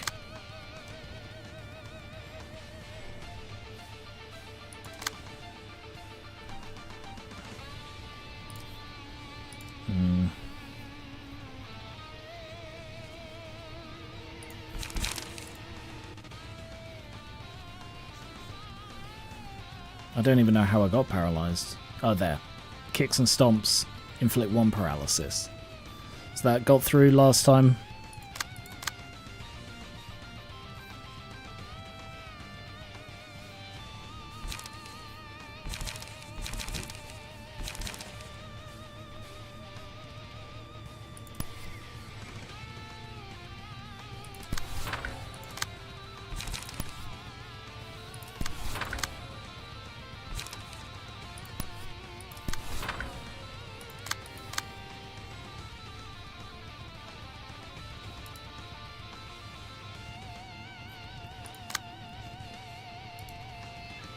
I can intercept that one. Save Gabora. Save Gabora, save the world.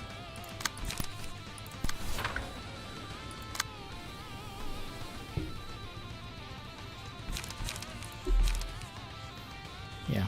Okay. Let's see what happens. Oh, 43!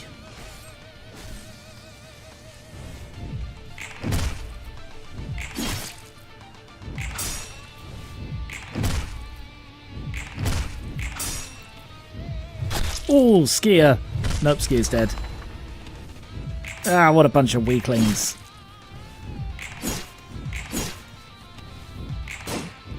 Cyan is pissed.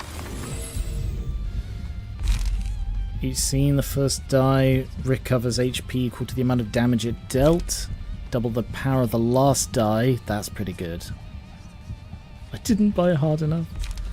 Nullify stagger damage. Incoming stagger damage. Weird.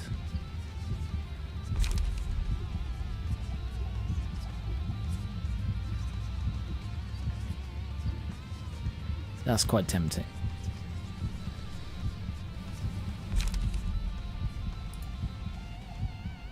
Yeah, Gabora is quite close to being staggered, isn't she? And if she gets staggered, she's dead.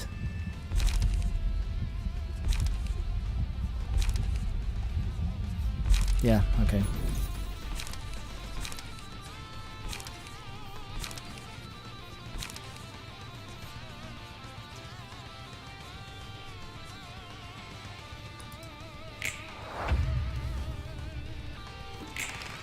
And I've got absolutely no light. Oh, fuck's sake. Oh.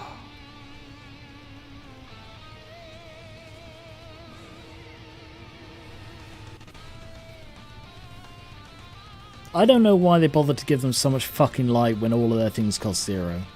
It's so annoying. So annoying. God damn.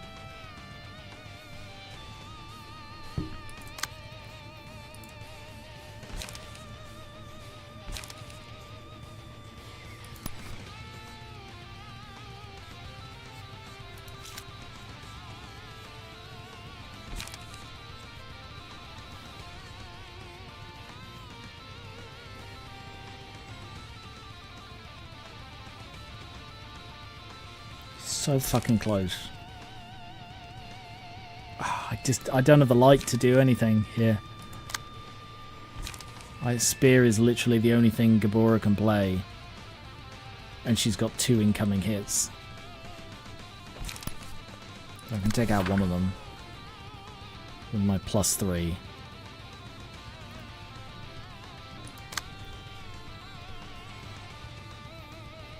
But look at that, fucking +6. I can't beat that. And I didn't choose any mass attacks.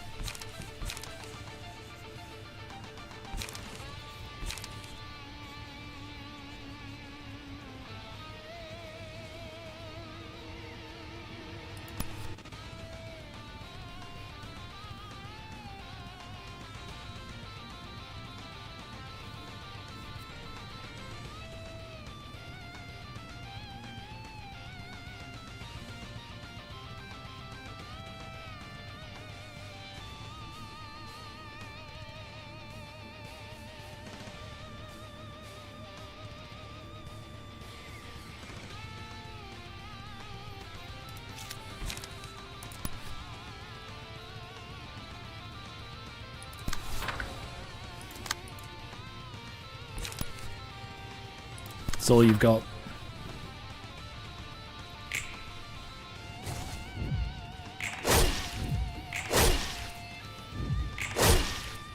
She's down to 74.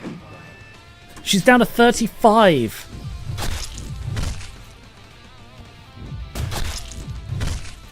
And Cyan's staggered.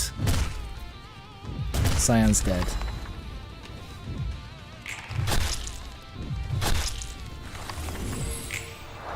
Oh!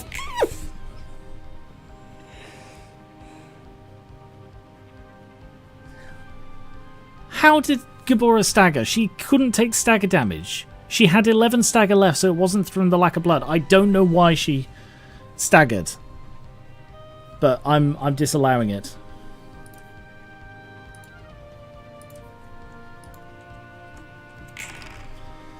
I'm disallowing it. Self-stagger? Oh, because she didn't deal enough damage. Yeah, fuck that. Disallowed.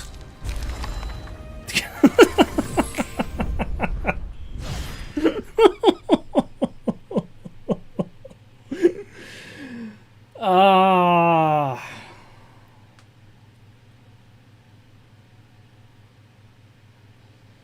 Yep. I was too close to allow that bullshit to pass.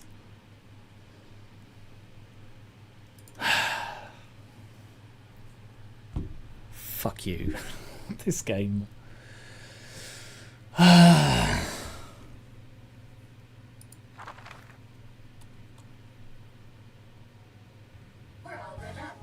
Is it Christmas? Sorry, I'm getting a message. Hang on.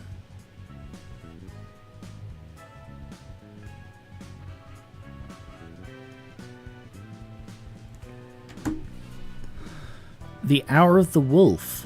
After the passive ability Guts activates, 8% chance to boost damage by 4 for the rest of the reception. Guts. Beat down and overspeed. I got 2? Hang on, I got beat down? Let's have a quick look. Guts. Upon taking what would be a lethal blow, nullify the damage and recover 100. At the start of the scene, fully restores stagger. Wow! And then Cyan got something that... I mean, I can't change it, but got something to do with that in some way.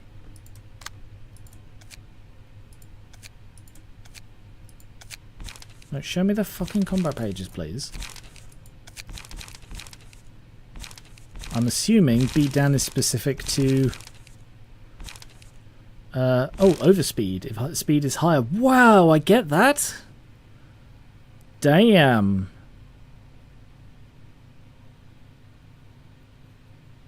Yes, we did TIFF already.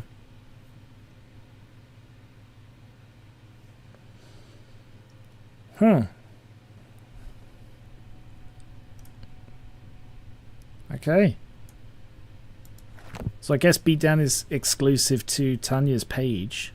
What is it called, actually? Yeah, it is called Tanya's page.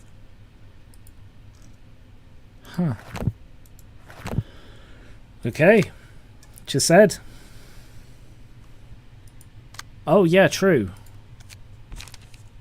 True, yeah, I can still affect the ones I haven't done. So, he's on Eileen. So I'll just bookmark that way. Beatdown. All dice on target's page lose 5 power. So it is a significantly weakened version of beatdown.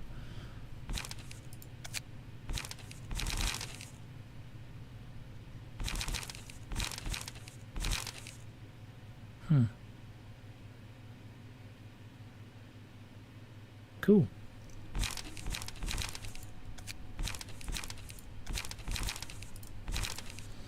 All right. Are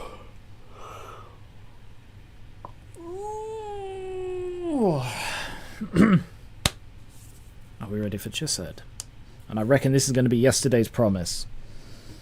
And he's going to be like, hey, do you want some coffee? And yesterday's promise is going to be like, I'm a skeleton. Yeah, but even a skeleton can enjoy a good, freshly roast piece of coffee. A piece of coffee? Oh, did I say piece? I meant cup. Are you sure you meant cup? Like, this is incredibly inane chat. Can we just get on with killing each other now? All your coffee chat is inane chat. I'm definitely going to kill you now.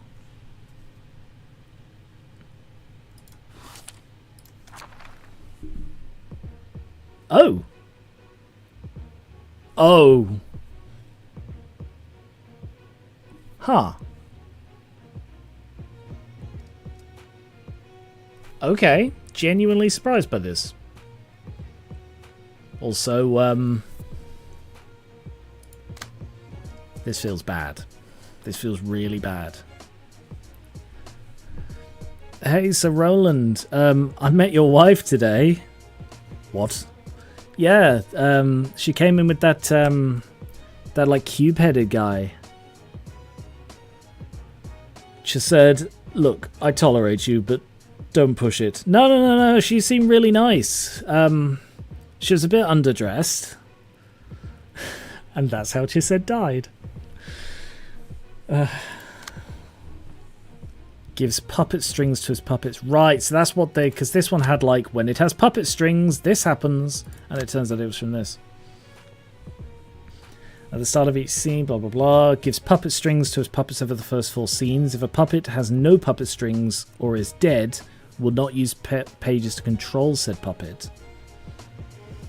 Protective puppetry. At the start of the scene, gain protection and stagger protection by the number of puppets that are alive, plus the number of puppets that have died while under puppet strings. Weighty puppet. If the character has puppet strings, gain 1 strength. If defeated while having puppet strings, will revive. Acceleration.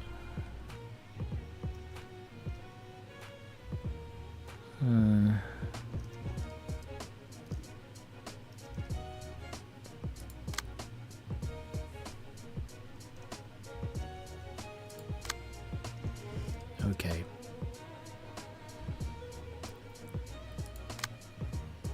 I think I'm supposed to use slash to cut the puppet strings or something. Everybody has slash.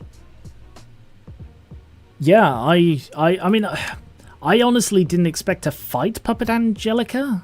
I suppose it makes sense, but I didn't expect it. Hang on, have these just got... Yeah, they've just got the puppet ones. They're really not very strong. I mean, apart from repressed flesh, but... I suppose they get +1 strength and +1 blunt power, so +2 overall.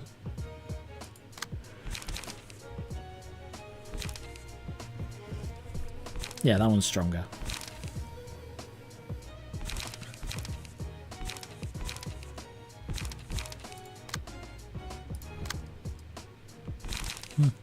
Okay. Endured everything.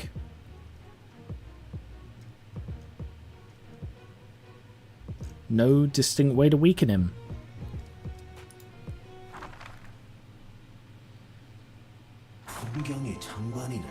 What a marvellous sight. This looks like a perfect place to get sentimental over.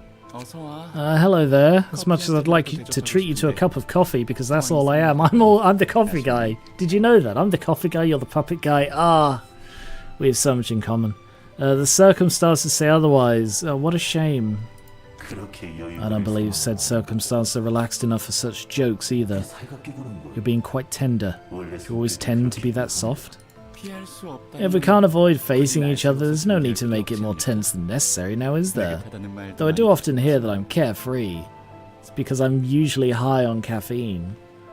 I mean, my heart just is like... But, you know, I'm relaxed somehow. Don't make me laugh. Is that supposed to be a humble brag? Well said, Angelica. Would you like me to introduce her? No need, I've got the gist of what's going on. I see lots of skeletal reanimated wives. You'd be shocked. Like, if I had a coffee grain for coffee bean for every reanimated skeletal wife I'd seen. Oh wait, I do. That's why I drink so much coffee. This puppet was made after that person, wasn't it? It's a gorgeous piece of work, if I do say so myself. I'd even dare say that it's my magnum opus. In terms of appearance... Sorry, I resisted saying something really, really, really not okay there.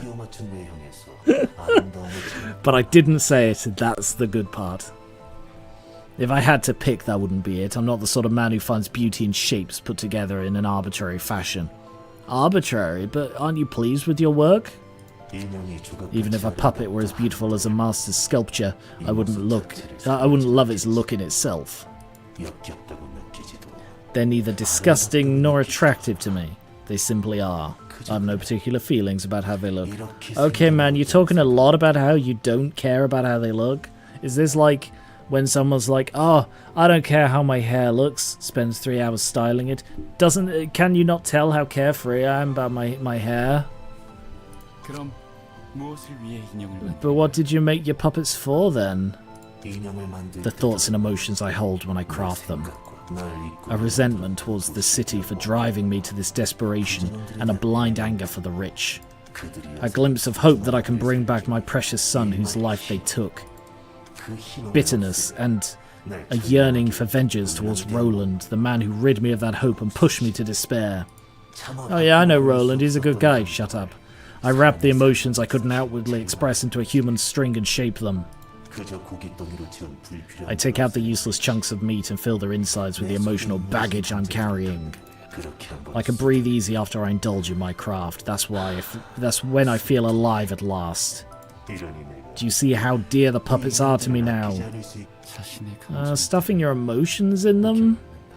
I mean, you can get like, what are they called? I was about to say something else really inappropriate. I don't understand it, but I won't bother giving my thoughts on it. I'm still not very happy about what you did to Roland, though. He robbed me of a person I cherish, so I gave him the same treatment.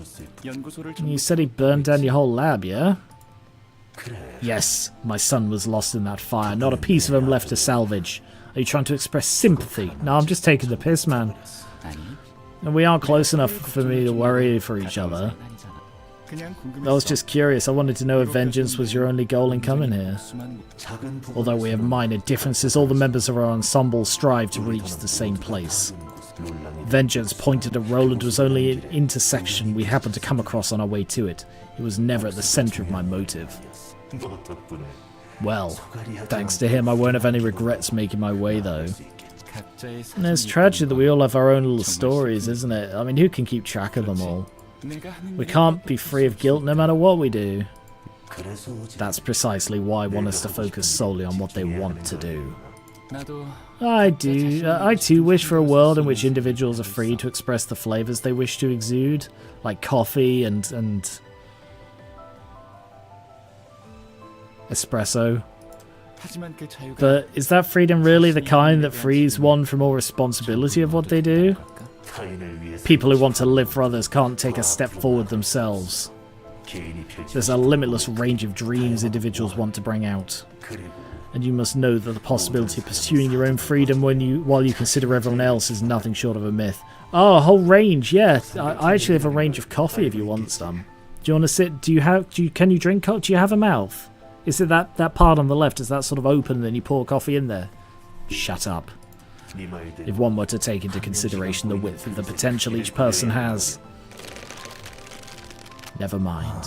That's for you to think about. After all, that's not the kind of world I want to see. I'm not here for a leisurely debate, so let's get to business now. Yeah, that's a good point. My coffee's gone cold. Well then, fellows, as usual, let's receive our guests. That was a weird conversation. Fuck me, Angela. Sorry, that was a weird way to phrase that. She's got a massive weapon. You may be bound at the moment, but I will cut all those strings for you. Gig, gig, gig, gig, gig, gig, gig. I didn't see what she said. We're supposed to defeat them, right? Those horrid puppets are back. Kathy saying those horrid puppets. I mean, she looked like a puppet for a while. Their sound alone creeps me out. Can we really make it? I'm kind of anxious. Look at this. My God, Angela.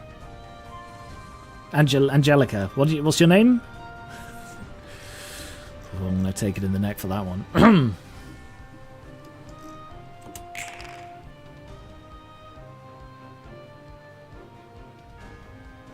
Puppet loses one puppet string next scene. Weird.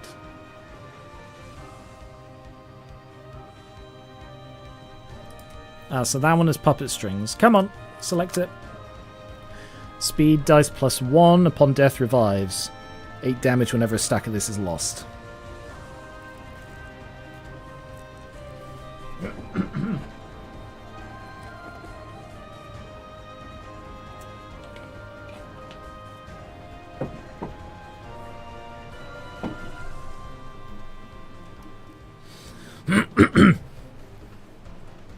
Gives red mark.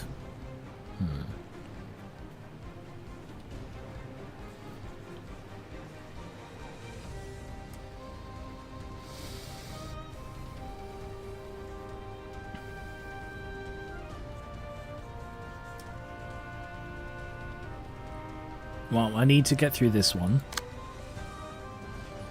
So, Exusier, could you shoot him for me?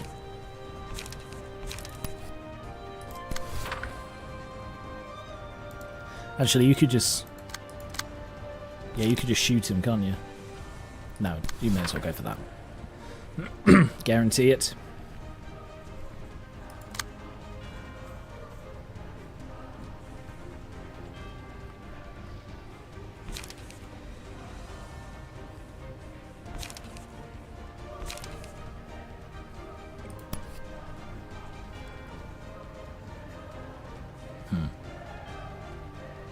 Okay, these numbers seem higher than I expected them to be. But they're also burning all their light on it.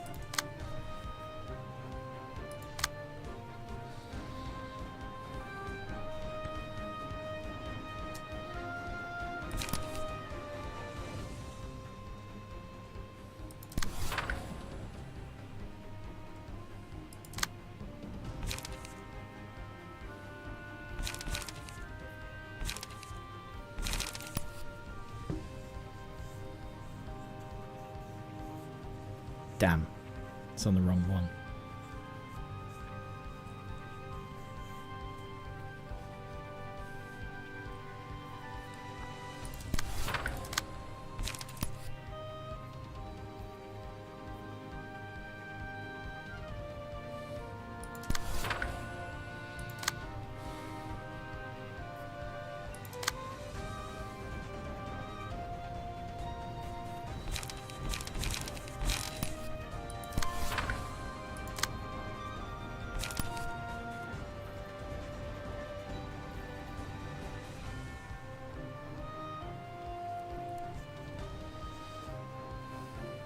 Yeah, I think I'm going to have to focus the Angelica puppet first.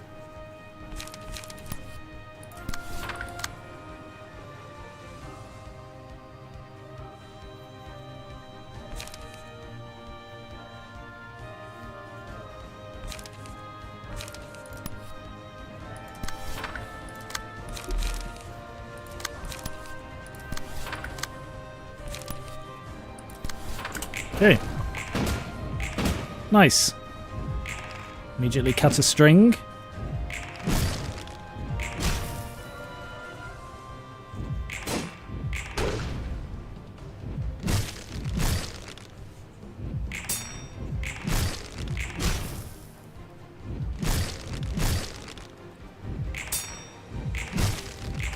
God damn. The stagger damage she does is fucking nuts.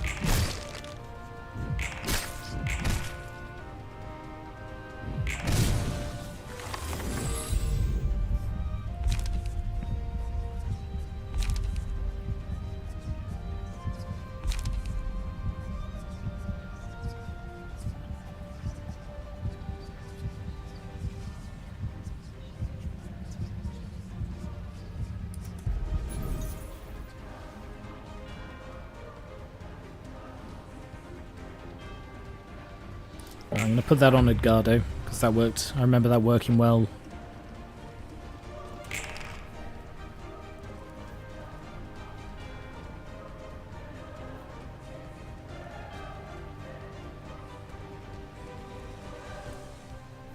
So what's the red mark?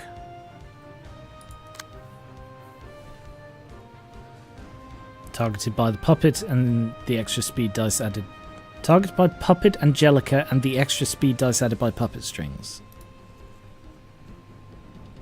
Huh. Uh-oh.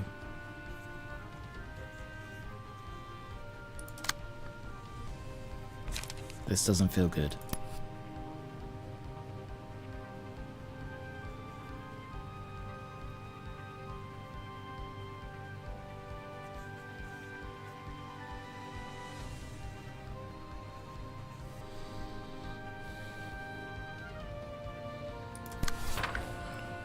Piss.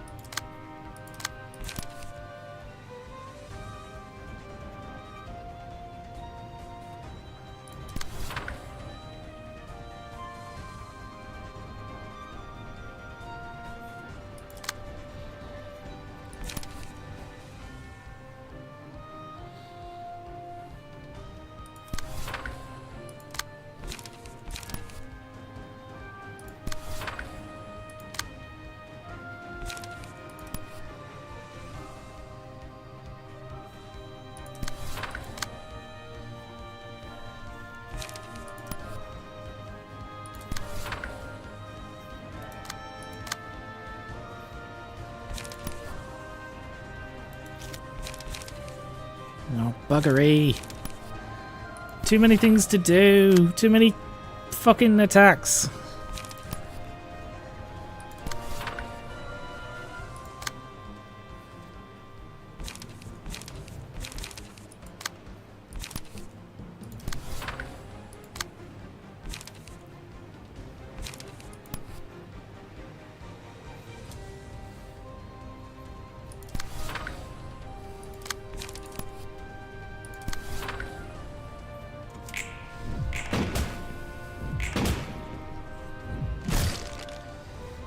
Yeah, I feel like I'm going to get absolutely minced in this one. I don't know how they're doing so much stagger damage.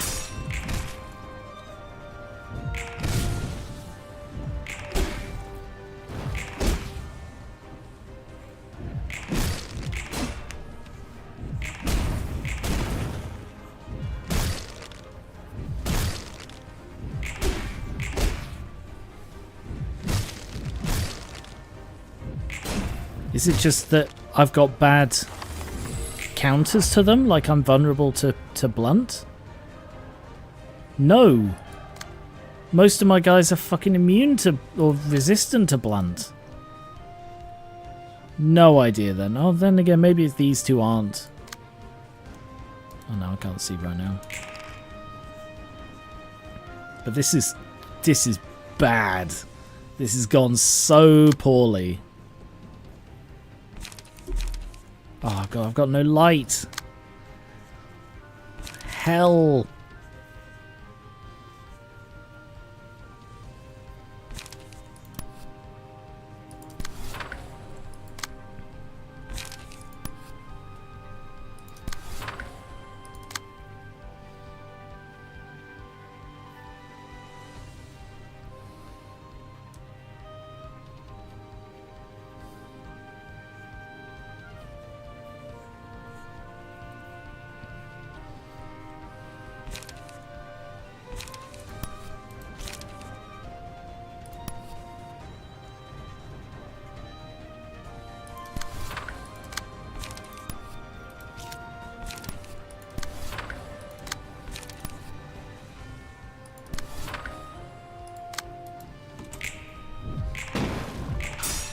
Damn, I was hoping to stagger her.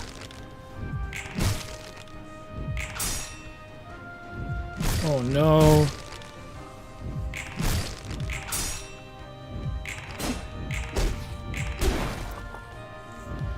If he gives her fucking strings in the next turn, I'm going to be pissed off. Come on, one more hit. Good. Alright. Took out Angelica, who was the toughest of the puppets, before he could put strings on her.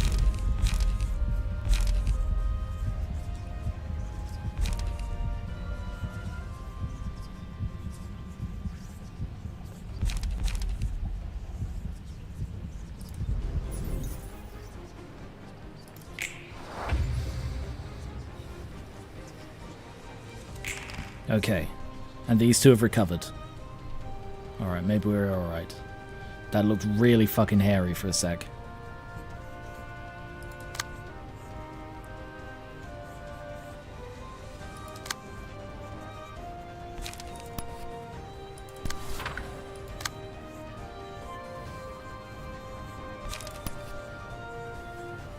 Uh-oh.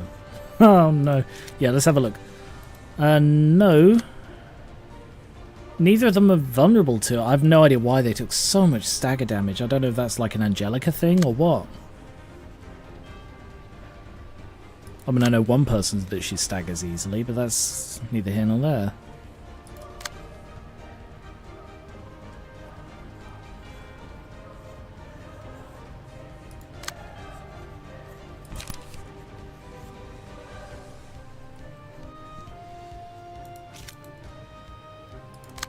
Alright, who am I going for? Ordinary Puppet is the next target. I know he's the weakest one, but he's also the only one without strings on him currently.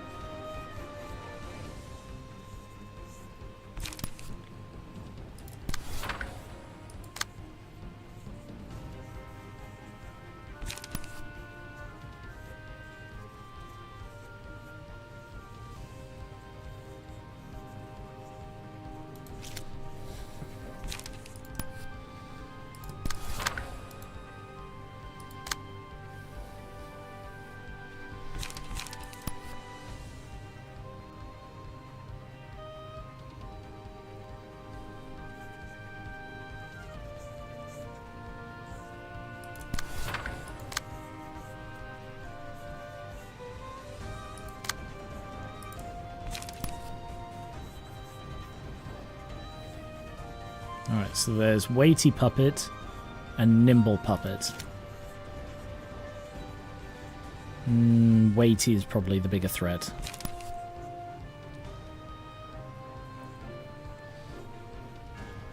So see if you can break through that. Oh, you've got 3. Oh, fuck. Up to 3 random dice at their maximum reduced by 3.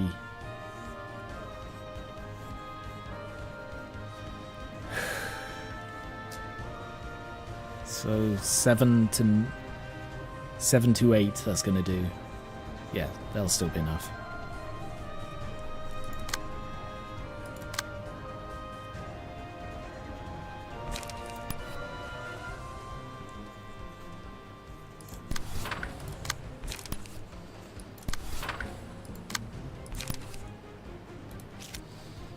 mean, if I can also take that out, that'd be good, but I'm not going to count on it. What am I doing with this one? Ready up. Okay, so I need to gain some. Yep, I'm just going to ignore it then for now.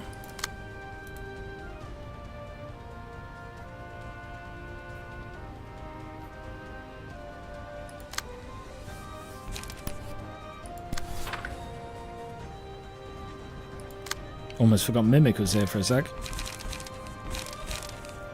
Why does Mimic have clone?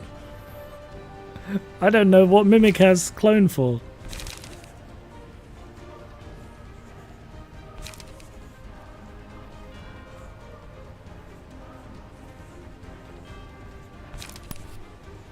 Yeah, intercept that one.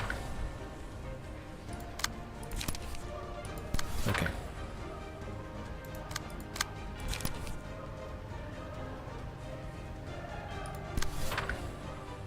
Right. Good. Staggered.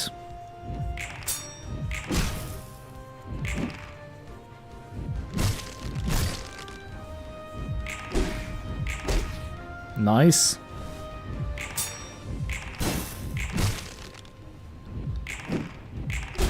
Nice.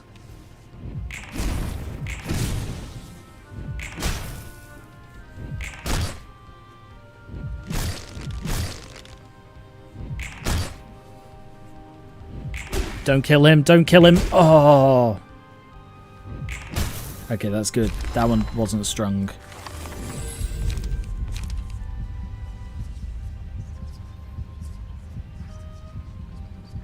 Huh. That's tempting. Because...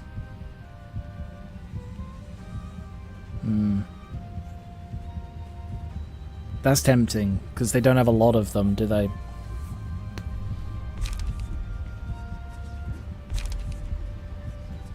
Yeah, I don't want to do that.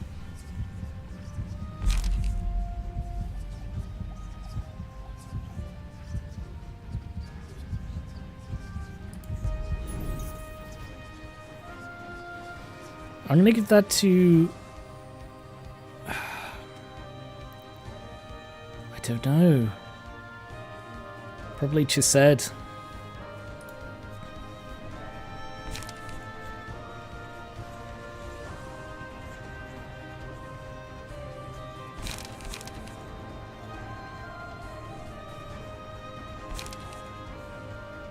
Yeah.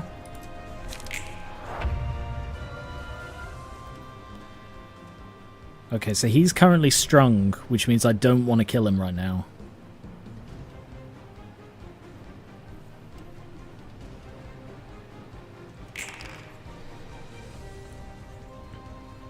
Ooh. Give one puppet string to all puppets.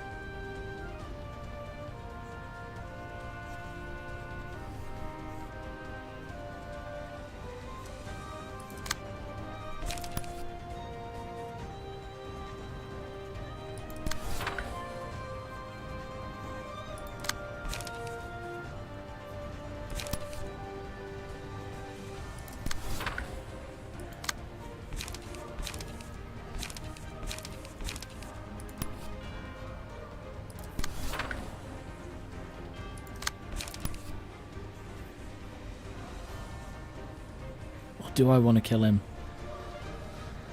I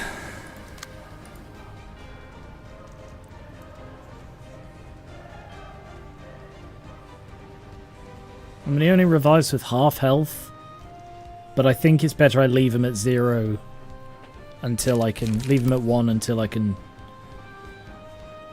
deal with this.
Ooh, damn, I put that on the wrong one.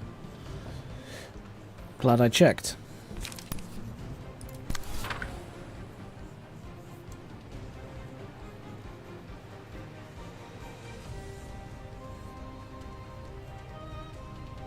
Okay.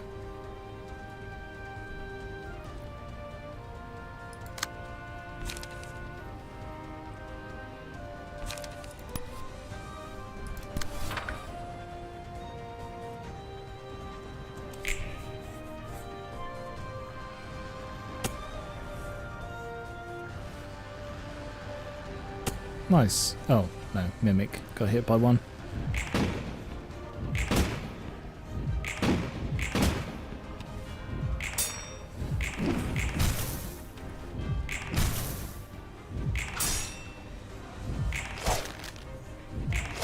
Oh, damn. Oh, no. No, we're okay.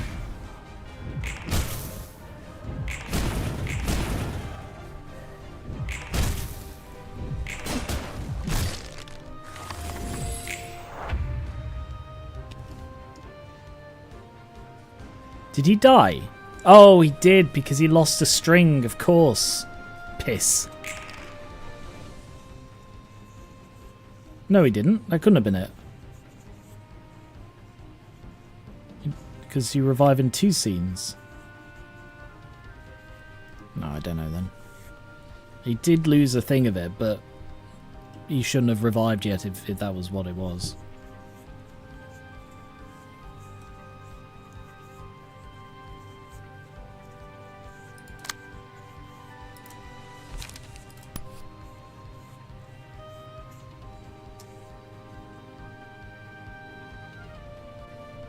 I didn't hit him at all.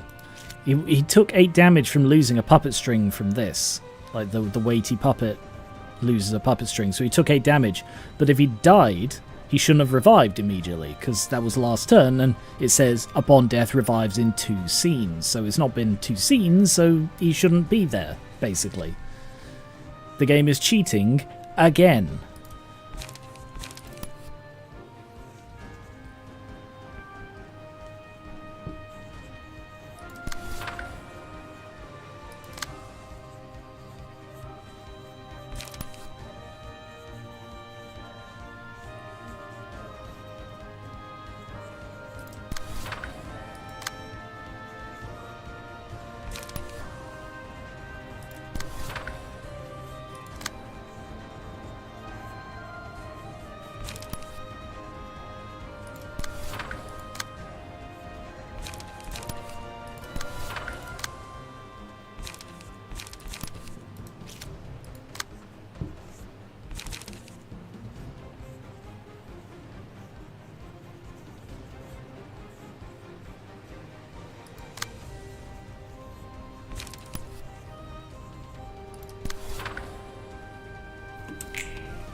Okay. It seems weird that he'd be on 1 HP when it says he revives. Surely he'd be dead, but...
Next scene, okay.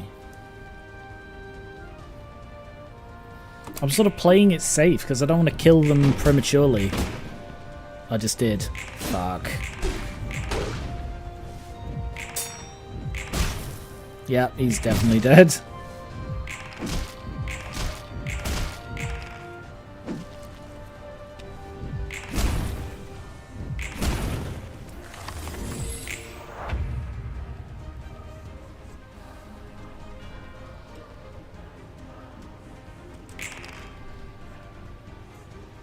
Alright, well I can kill Nimble Puppet. What's he doing? Oh, come on.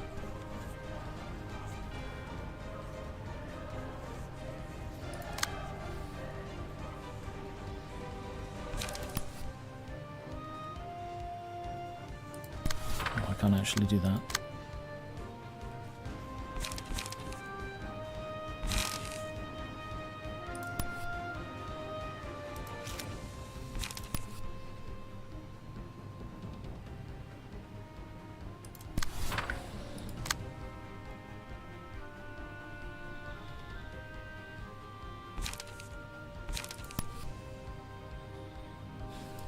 That's really annoying. On use, give all puppet strings one. Oh, next scene. Good. So if I can't kill him this scene, I am good. Who's he going for? You.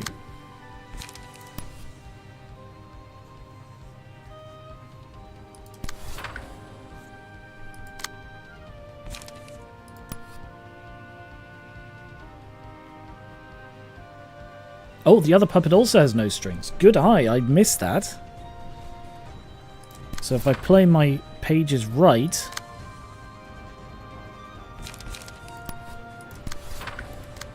Yeah.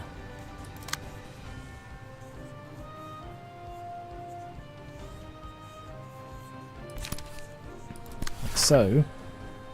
No, he has no strings, but he's currently reviving, I think. So I don't think I can kill him.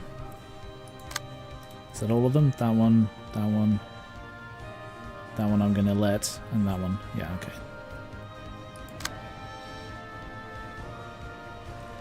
But if I cut these strings, they shouldn't gain any?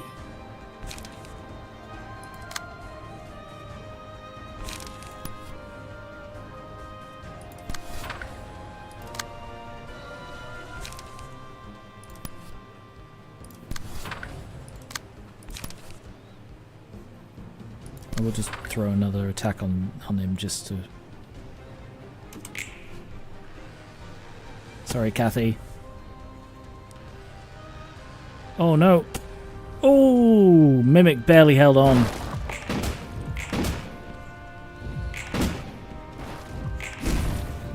It's down to 10. Good. Mimic staggered.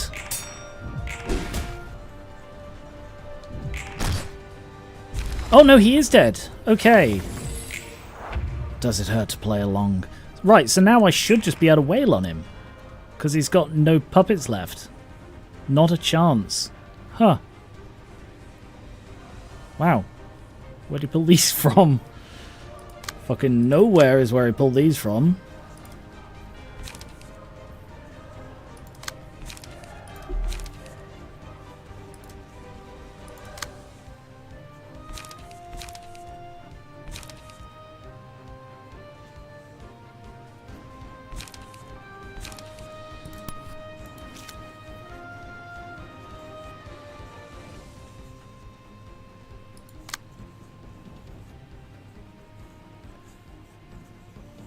Uh-oh.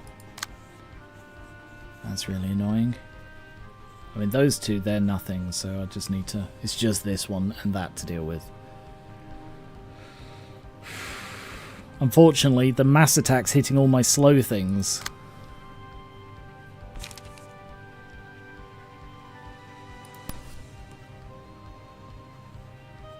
Okay, do that.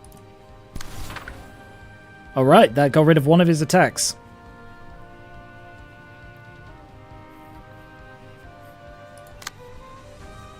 Exusier probably should have done that.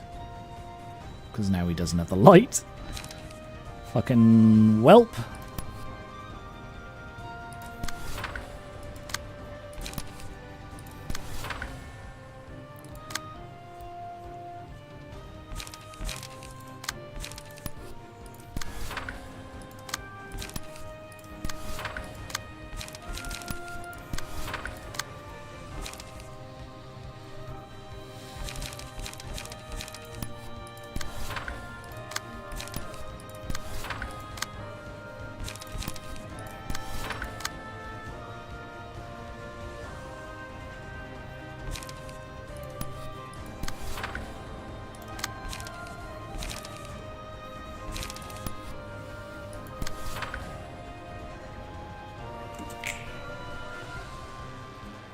Yikes.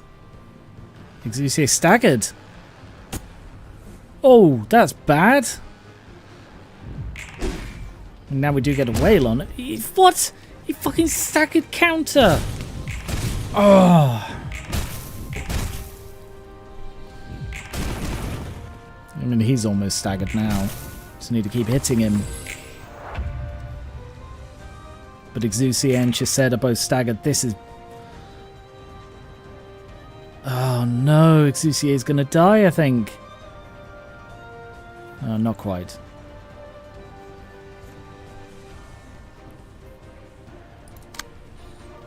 I can't intercept that one.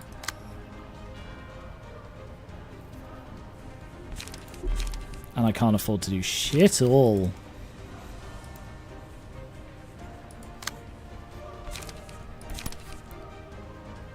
Alright, well I can shoot that one.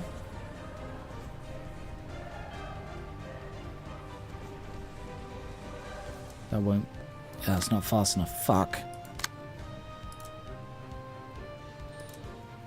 She can intercept that one and beat it, because that's going to gain power. So Exusier will survive, but if that hits, Mimic won't, and I can't intercept it. And I have nothing to counter it.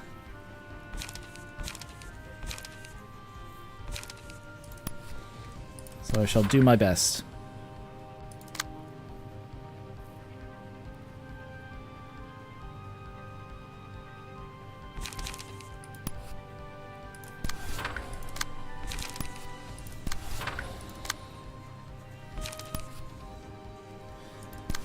He's using all of his staggering abilities.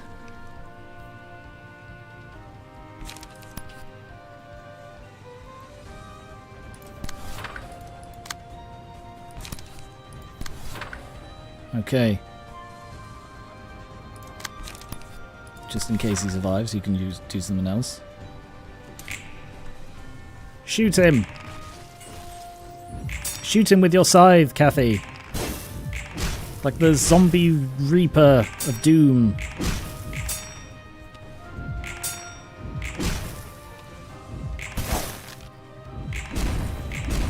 He's staggered. Oh my god, did we beat him legit on our first try? In the end, the strings couldn't be released. Oh. God, like early on, before we took out Angelica, I thought we were going to lose that. Yeah. Well said. Hot-blooded brawler and twinkling analyst. Well, there we go. Binner and Hokma. So what did I unlock there? Puppet strings. Add a special combat page that gives puppeteer strings to another ally. The character with puppeteer strings gains 1 strength or endurance at the start of each scene, and their HP won't go below 1. If the HP reaches 1, it's lost. Huh. Interesting. That's pretty cool.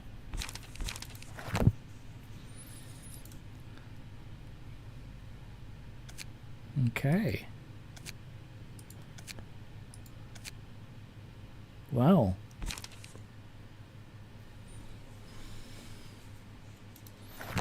Before next time, I will do some more building. But before we do wrap up, as we have a bit of time, I thought I could read a bit of credenza.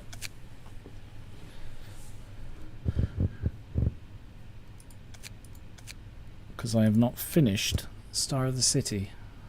There's still the Thumb, the Index proxies, and Yan himself. So, let's do a bit of reading and then we'll call it a day. The Thumb is the most cultivated and humane of the 5 fingers. Just be polite and know how to respect others. But then why did the Thumb top the list of syndicates one would never want to get involved with in the survey for fixers conducted by the Hanna Association in spite of such good manners? The reason is simple. Hierarchy is absolute to the Thumb. To us, it is as natural as the facts of nature that spilt blood only flows downward, not up. One is expected to give unconditional obedience to a higher authority. That's where the relative courteousness of the Thumb comes from. Capo di Capi, Godfather, Sotto Capo, Underboss, Capo, Captain, and Soldato, Soldier or Goodfella. The Thumb is divided into these 4 echelons. This hierarchical system is still effective outside of the syndicate.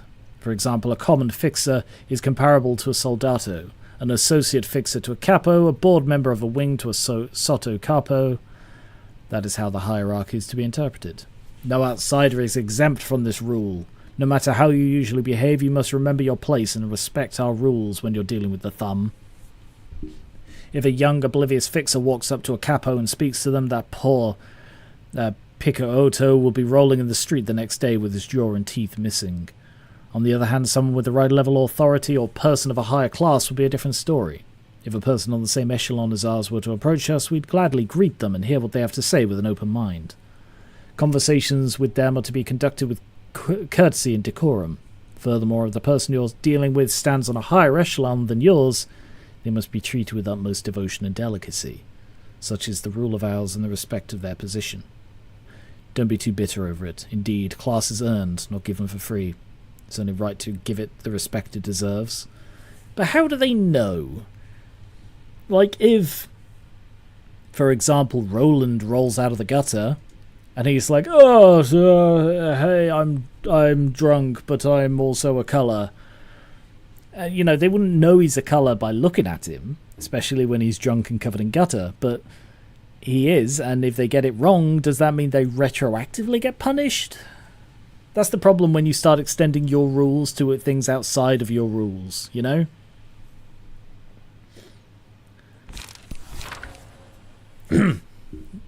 The Thumb uses various types of bullets. We picked the right ammo for the right situation.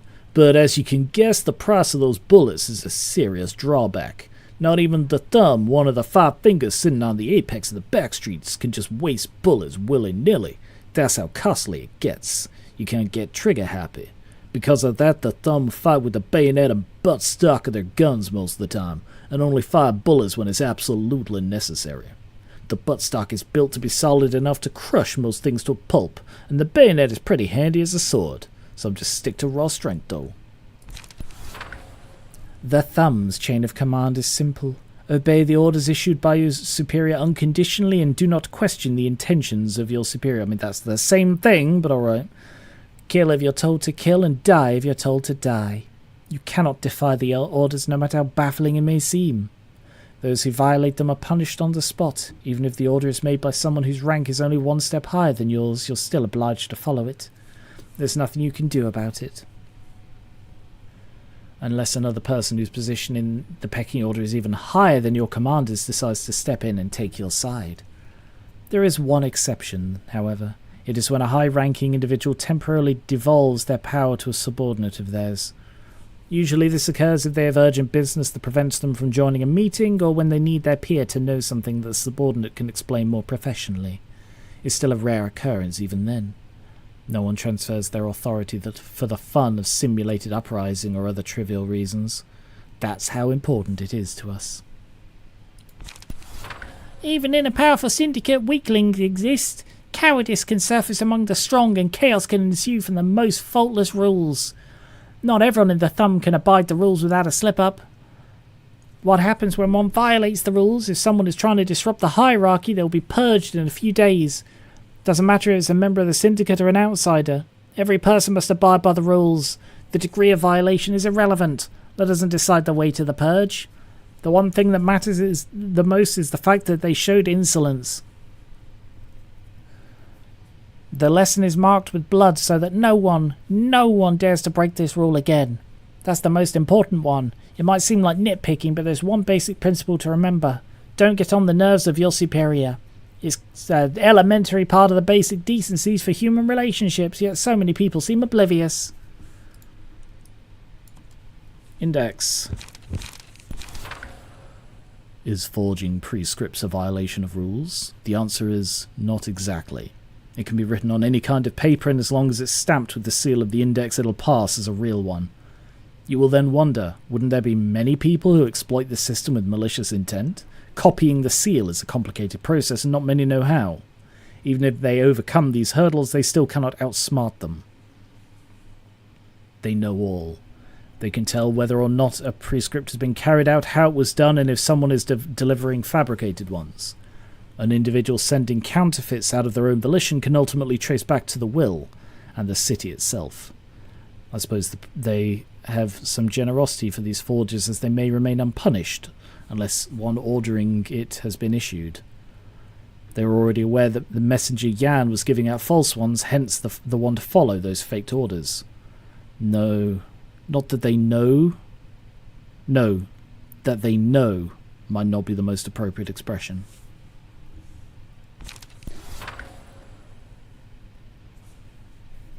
There are a number of ranks within the index. Proselytes, messengers, and proxies are as much as I know. Those who have been chosen by the prescripts will decide whether to become a proselyte. If they accept it, they will cover their eyes with a blindfold as they serve the role. The blindfold has little symbolic significance. It is to teach the proselyte to follow the prescripts regardless of what is happening before their eyes. Sorry, I don't know if you guys can even hear me clearly enough when I'm doing this. Usually a group of 5 to 6 proselytes accompany a proxy, learning the rules of the index and the role of each rank. If a proselyte shows a certain level of competence, they will assign the role of messenger or proxy to them. After being promoted, they are given a blade of their own and may take off the blindfold. The prescripts are a predetermined path. There is no point for proselytes to refuse any. It is still within their choice to decline the offer. Even though they're free to quit any time, no one knows if they will allow it. They might order proxies to kill the runaway who abandoned their position, or let it slide, or even give the order to resign first. They are truly unpredictable. The index has an arsenal of swords and blades. Most of the prescripts we receive can be solved with a sword too. Never really thought about why we use swords. Nope. Maybe it's because they have this oppressive aura and make us look serious or something. Each of us uses different kinds of blades. Starting with the ranks of messengers and proxies, the prescripts give personalized swords. From a light one-edged sword fit for slicing things quickly, to heavy double-edged greatswords. They come in all kinds of shapes and sizes. Helps us stand out from each other. As for me, I've got 5 whole blades. Maybe being speedy helped. Looks like we can get swords that fit our traits. Have you seen the sword Hubert's carrying? It looks so heavy and he swings it like it's nothing. Oh good, I came through perfectly well, that's good. He does look really cool, Yan. Have you ever seen a glimmer of light when you close your eyes? It's blindingly bright at times, and it shakes in an irregular shape at times. This sensation is often called a phosphene. Whenever I close my eyes, the blurry image of a blood-stained carpet appears to me like that optical phenomenon, the beginning of an unpleasant nightmare. 4 mannequins that lost a face and an arm each are lying on the carpet, spilling red beads. Another mannequin has its hand on my shoulder. I turn around and look at the loudspeaker in the mannequin's face. I can feel the vibration coming from it, even though I can't hear what it says. But I already know what sound this mannequin is making. The vibration precisely matches the words I remember, and my heart begins beating accordingly. This damned power of recall This damned power of recall lost all my good childhood memories to oblivion, yet it brings back such remembrances every time I close my eyes. My response to it is always the same. Take the flower that slipped into my hand and nail it into the mannequin's heart. A beautiful tree in bloom grows from the cracks the flower made. It's as soft as the hands that caress me, and is as pretty as the sound that consoled me. And it's as sharp as the noise of that last moment when I was scolded for the first time. Every branch that grows from the tree caused a piercing buzz in my ears, and the petals hurt as they brush past my cheeks, as if to make me feel the pain they hold. I stand still like my feet were tied, until my body is covered in scars. 1, 2, black marbles fall from the wounds. How long have I been in this cycle of pain? The nightmares have been with me for a good majority of my life. If I close my eyes, the memory of that time haunts me, and if I open my eyes, a reality I can hardly bear unfolds. I choose to keep my eyes shut, because I thought I'd rather deal with the ever-echoing past. At least I won't be visited by new kinds of pain. Prescripts keep coming without a break. The city folk meet different ends depending on the ones they receive, though their fates all share a commonality of cruelty. Their resentment, screams, tears, rage and death is too much for my eyes. I sometimes thought how my life would have been if I'd stayed a commoner taking prescripts like them. Maybe I was better off back then. Maybe I should have just died early so I could breathe again as another being. Why did they give me the order that day? I traced back the nightmares to remember the past. Everything was over, and I planned to follow them to death, but I didn't have the courage to end my own life, so I picked up the one that I thought would spell my doom at last and read it slowly. All the fresh-looking prescript contained was a command to be a messenger. It was pointed towards the beginning, not an end. I couldn't see a single word that said anything about salvation or death. After being numb for a while, I finally tumbled down to the floor and broke into laughter louder than any sound I'd made before. I couldn't help but laugh at my state. I wanted to end my life because of them, and now they wouldn't even let me do that. Where's my free will run off to? I was frustrated. Not even my own life was under my control, and everything relies on them. Then I'll gladly play along. Even if I can't shatter them, I'll at least make a tiny crack. If I can show the masses that it's possible to oppose them, something might change. Something has to. It will make a difference. Once I had hope, I could see the way. And once I could see where to go, I had the strength to get up. However, I realized it only just now. What I felt wasn't hope, and that ignoring them and taking my own life as I planned might have been a truer expression of free will. What is the right way to live a life in this place, I must wonder. I'm not even dreaming of a life that I can be proud of. How does one achieve the feeling that their life is bearable to live, yet alone be satisfied with it? I thought I'd found an answer to that, but in the end I couldn't escape them. The prescripts of the city's will as it is my will. I've reached my limit. I feel as if I've hit some kind of wall I can't overcome. However, I don't feel all too forlorn and miserable. Maybe there'll be someone who can ride along with the flow rather than break it. It just won't be me. I'm not fit to accomplish such things. So I want someone to find an answer to in my stead, and I hope they can tell me that. Tell me how I can enjoy this nightmare. Well, that is all of the Star of the City. So there is still the... oh yeah. Right, so we're into Impuritas Civitatis. And I will talk about the prescripts in just a moment. I'm just writing this down while I remember.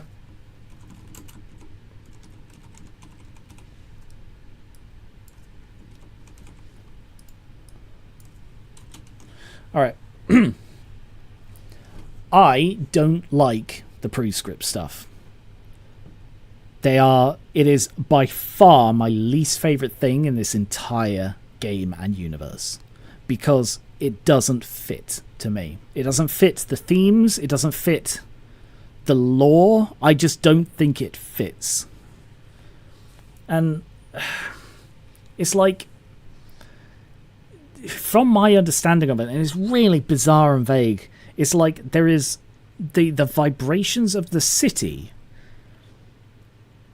somehow feed into a machine which exists due to presumably self-determination in the same way as like the library exists, and that produces these slips of paper which are then handed out to make people do horrible things, to continue feeding the cycle of misery which feeds into the machine to keep it running. So, I mean, from that perspective, it does fit the themes of the game, because it's like cycles of misery, which is a very ongoing theme in this, you know, with Carmen screwing over Ian, who screwed over Angela, who screwed over the city. You know, this is a cycle that is ongoing. But I don't think that works if you have a non-sentient thing perpetuating the cycle. This sort of thing exists as a theme because it's people fucking over people. You know, it's at some point someone makes a decision to perpetuate the cycle. That is how the cycle exists. So, like, Ian perpetuated the cycle. I mean, he didn't really make a choice in the same way, but in a way he did. Like, he mistreated Angela because she reminded him of Carmen, and he shouldn't have done that, obviously.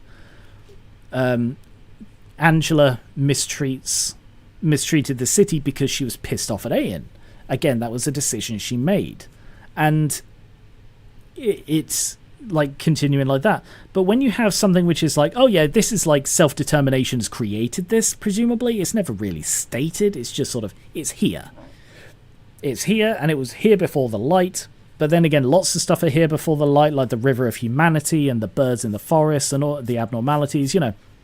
All of these things exist somehow, and a lot of them it is heavily implied, if not outright stated, that they were created by the thoughts and feelings and emotions of people. So in that way, I suppose it does fit that there is this thing that has brought the city itself almost to life and made it this this self-perpetuation. So when people say stuff like, oh, there's no way we can improve life because it's the city that's the problem, and that sentiment has made it so that technically, yes, the city is effectively an agent on its own, which is perpetuating the cycle. But the thing is, what do you do about that? And this is where I say it doesn't fit the theme. Because with these stories, with perpetuating the cycle of violence and abuse, these things work as a thematic part of a story because there is the implication that someone will break the cycle. And so many of these things, like Game of Thrones and Attack on Titan, are the two biggest that come to mind. They're like, oh, we're going to buck the trend. We're going to subvert expectation. Lol, JK, the cycle's going to continue forever. And at this point, I can't remember the last time I saw something about a cycle of violence and abuse where the cycle was actually broken. Because everything seems to take the attitude of, oh, we're not actually going to break it. Lol, but you didn't see that coming. Haha, we're so subversive and different. And when they're all doing it, that is just what the genre is now. And maybe there are examples, and if there are, I would like to know them, put them in the comments, but, you know, like, carefully mark spoilers and stuff, but, like, give examples of franchises, maybe. But, like, I don't know if this is going to do that. Because, like, I'm inclined to think it is from stuff I've seen and stuff I've inferred. You know, obviously I've not read spoilers and nobody's given me spoilers. But I can infer this stuff. The chain of neglect, yes. But with the city being like an unfeeling player in this perpetuation, and like the city is giving these prescripts to people to continue the cycle. So unless every single person, because that's the thing, you see, like with these cycles of violence, it has to come to a single person. Because unless you're trying to make a grand statement about like a collective, it generally has to come down to a single person who chooses not to perpetuate it. Like if at the end of this story, Angela decides, no, I'm not going to fuck over the city for my own good. I'm not going to release the monsters. That is her making the decision. But when you have it so the one person in position is literally the city personified as a giant machine, that doesn't work because they can't make a decision. They're not in a position to. They're not capable of it. So instead, you have people like Yan who try to make the decision, and they literally just play into it because this random vibration machine is somehow prescient and is able to see the future and know all the things people are going to do to try and screw it over. And this again further reinforces why it doesn't fit, because the only prescience we've had in this at all has been the library's invitations. And that marks it as strange. And it is distinctly different, but that's because it's the center of the game. It is the point of the game. The library is literally what the game is named after. So it makes sense that the library is capable of subverting these hard and fast rules. You cannot predict the future. There is no... it just doesn't exist as a thing. But the library can do it. And that's what makes it work. But if you go, the library can do it, but oh yeah, also this machine that is under the city, made by the vibrations and bad will of the city, that can also do it, by the way. Oh, so it's just a thing that exists in the universe now. You can't just predict the future through vibrations. Like, I personally don't think the will of the city isn't sentient. Maybe the machine we saw isn't, but I don't think it just does what it does randomly. It was explained as if it is. It's explained as if it does it randomly, that it's not sentient, that it's just a machine. But maybe it is effectively a city-sized abnormality that transcends the ranking system, the classification system, just because it is so titanically huge, it cannot fit in any classification. Like if, like in Dead Space, the Brethren Moon are technically sentient aliens, but when you've got something literally the size of a moon, can you still class it as an alien, or does it become a celestial body? That kind of thing. It's like, I mean, technically it's probably an abnormality, but the size and scale and how integrated it is, it debates whether it even fits the classification anymore,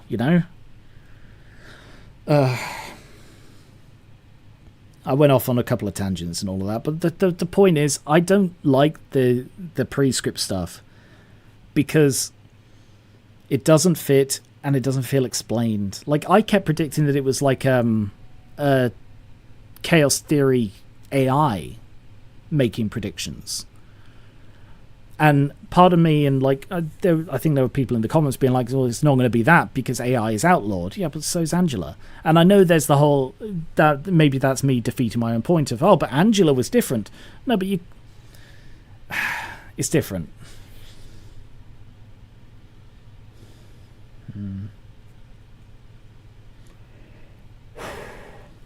I'm still really nervous about how this game is going to resolve.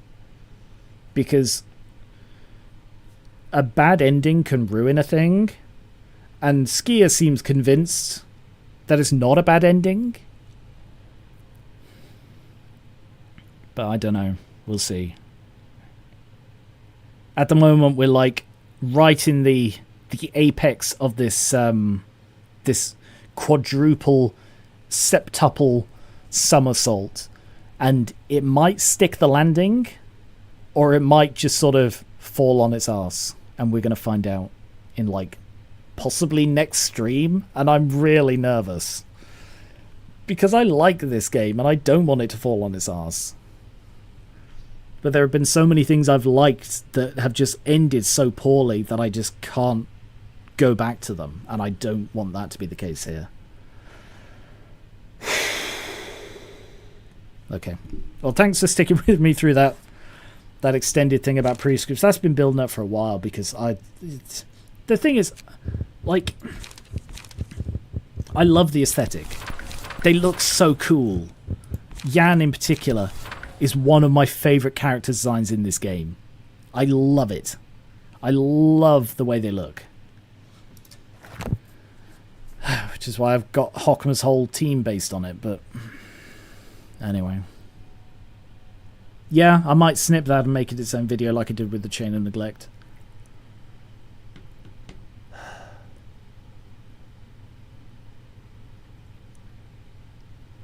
I expect I will do subsequent videos on this game when I'm done. Like, one video I definitely want to do is like a tier list ranking all of the characters basically in this game, because there are so many, and there has to be a tier list of Library of Ruina characters.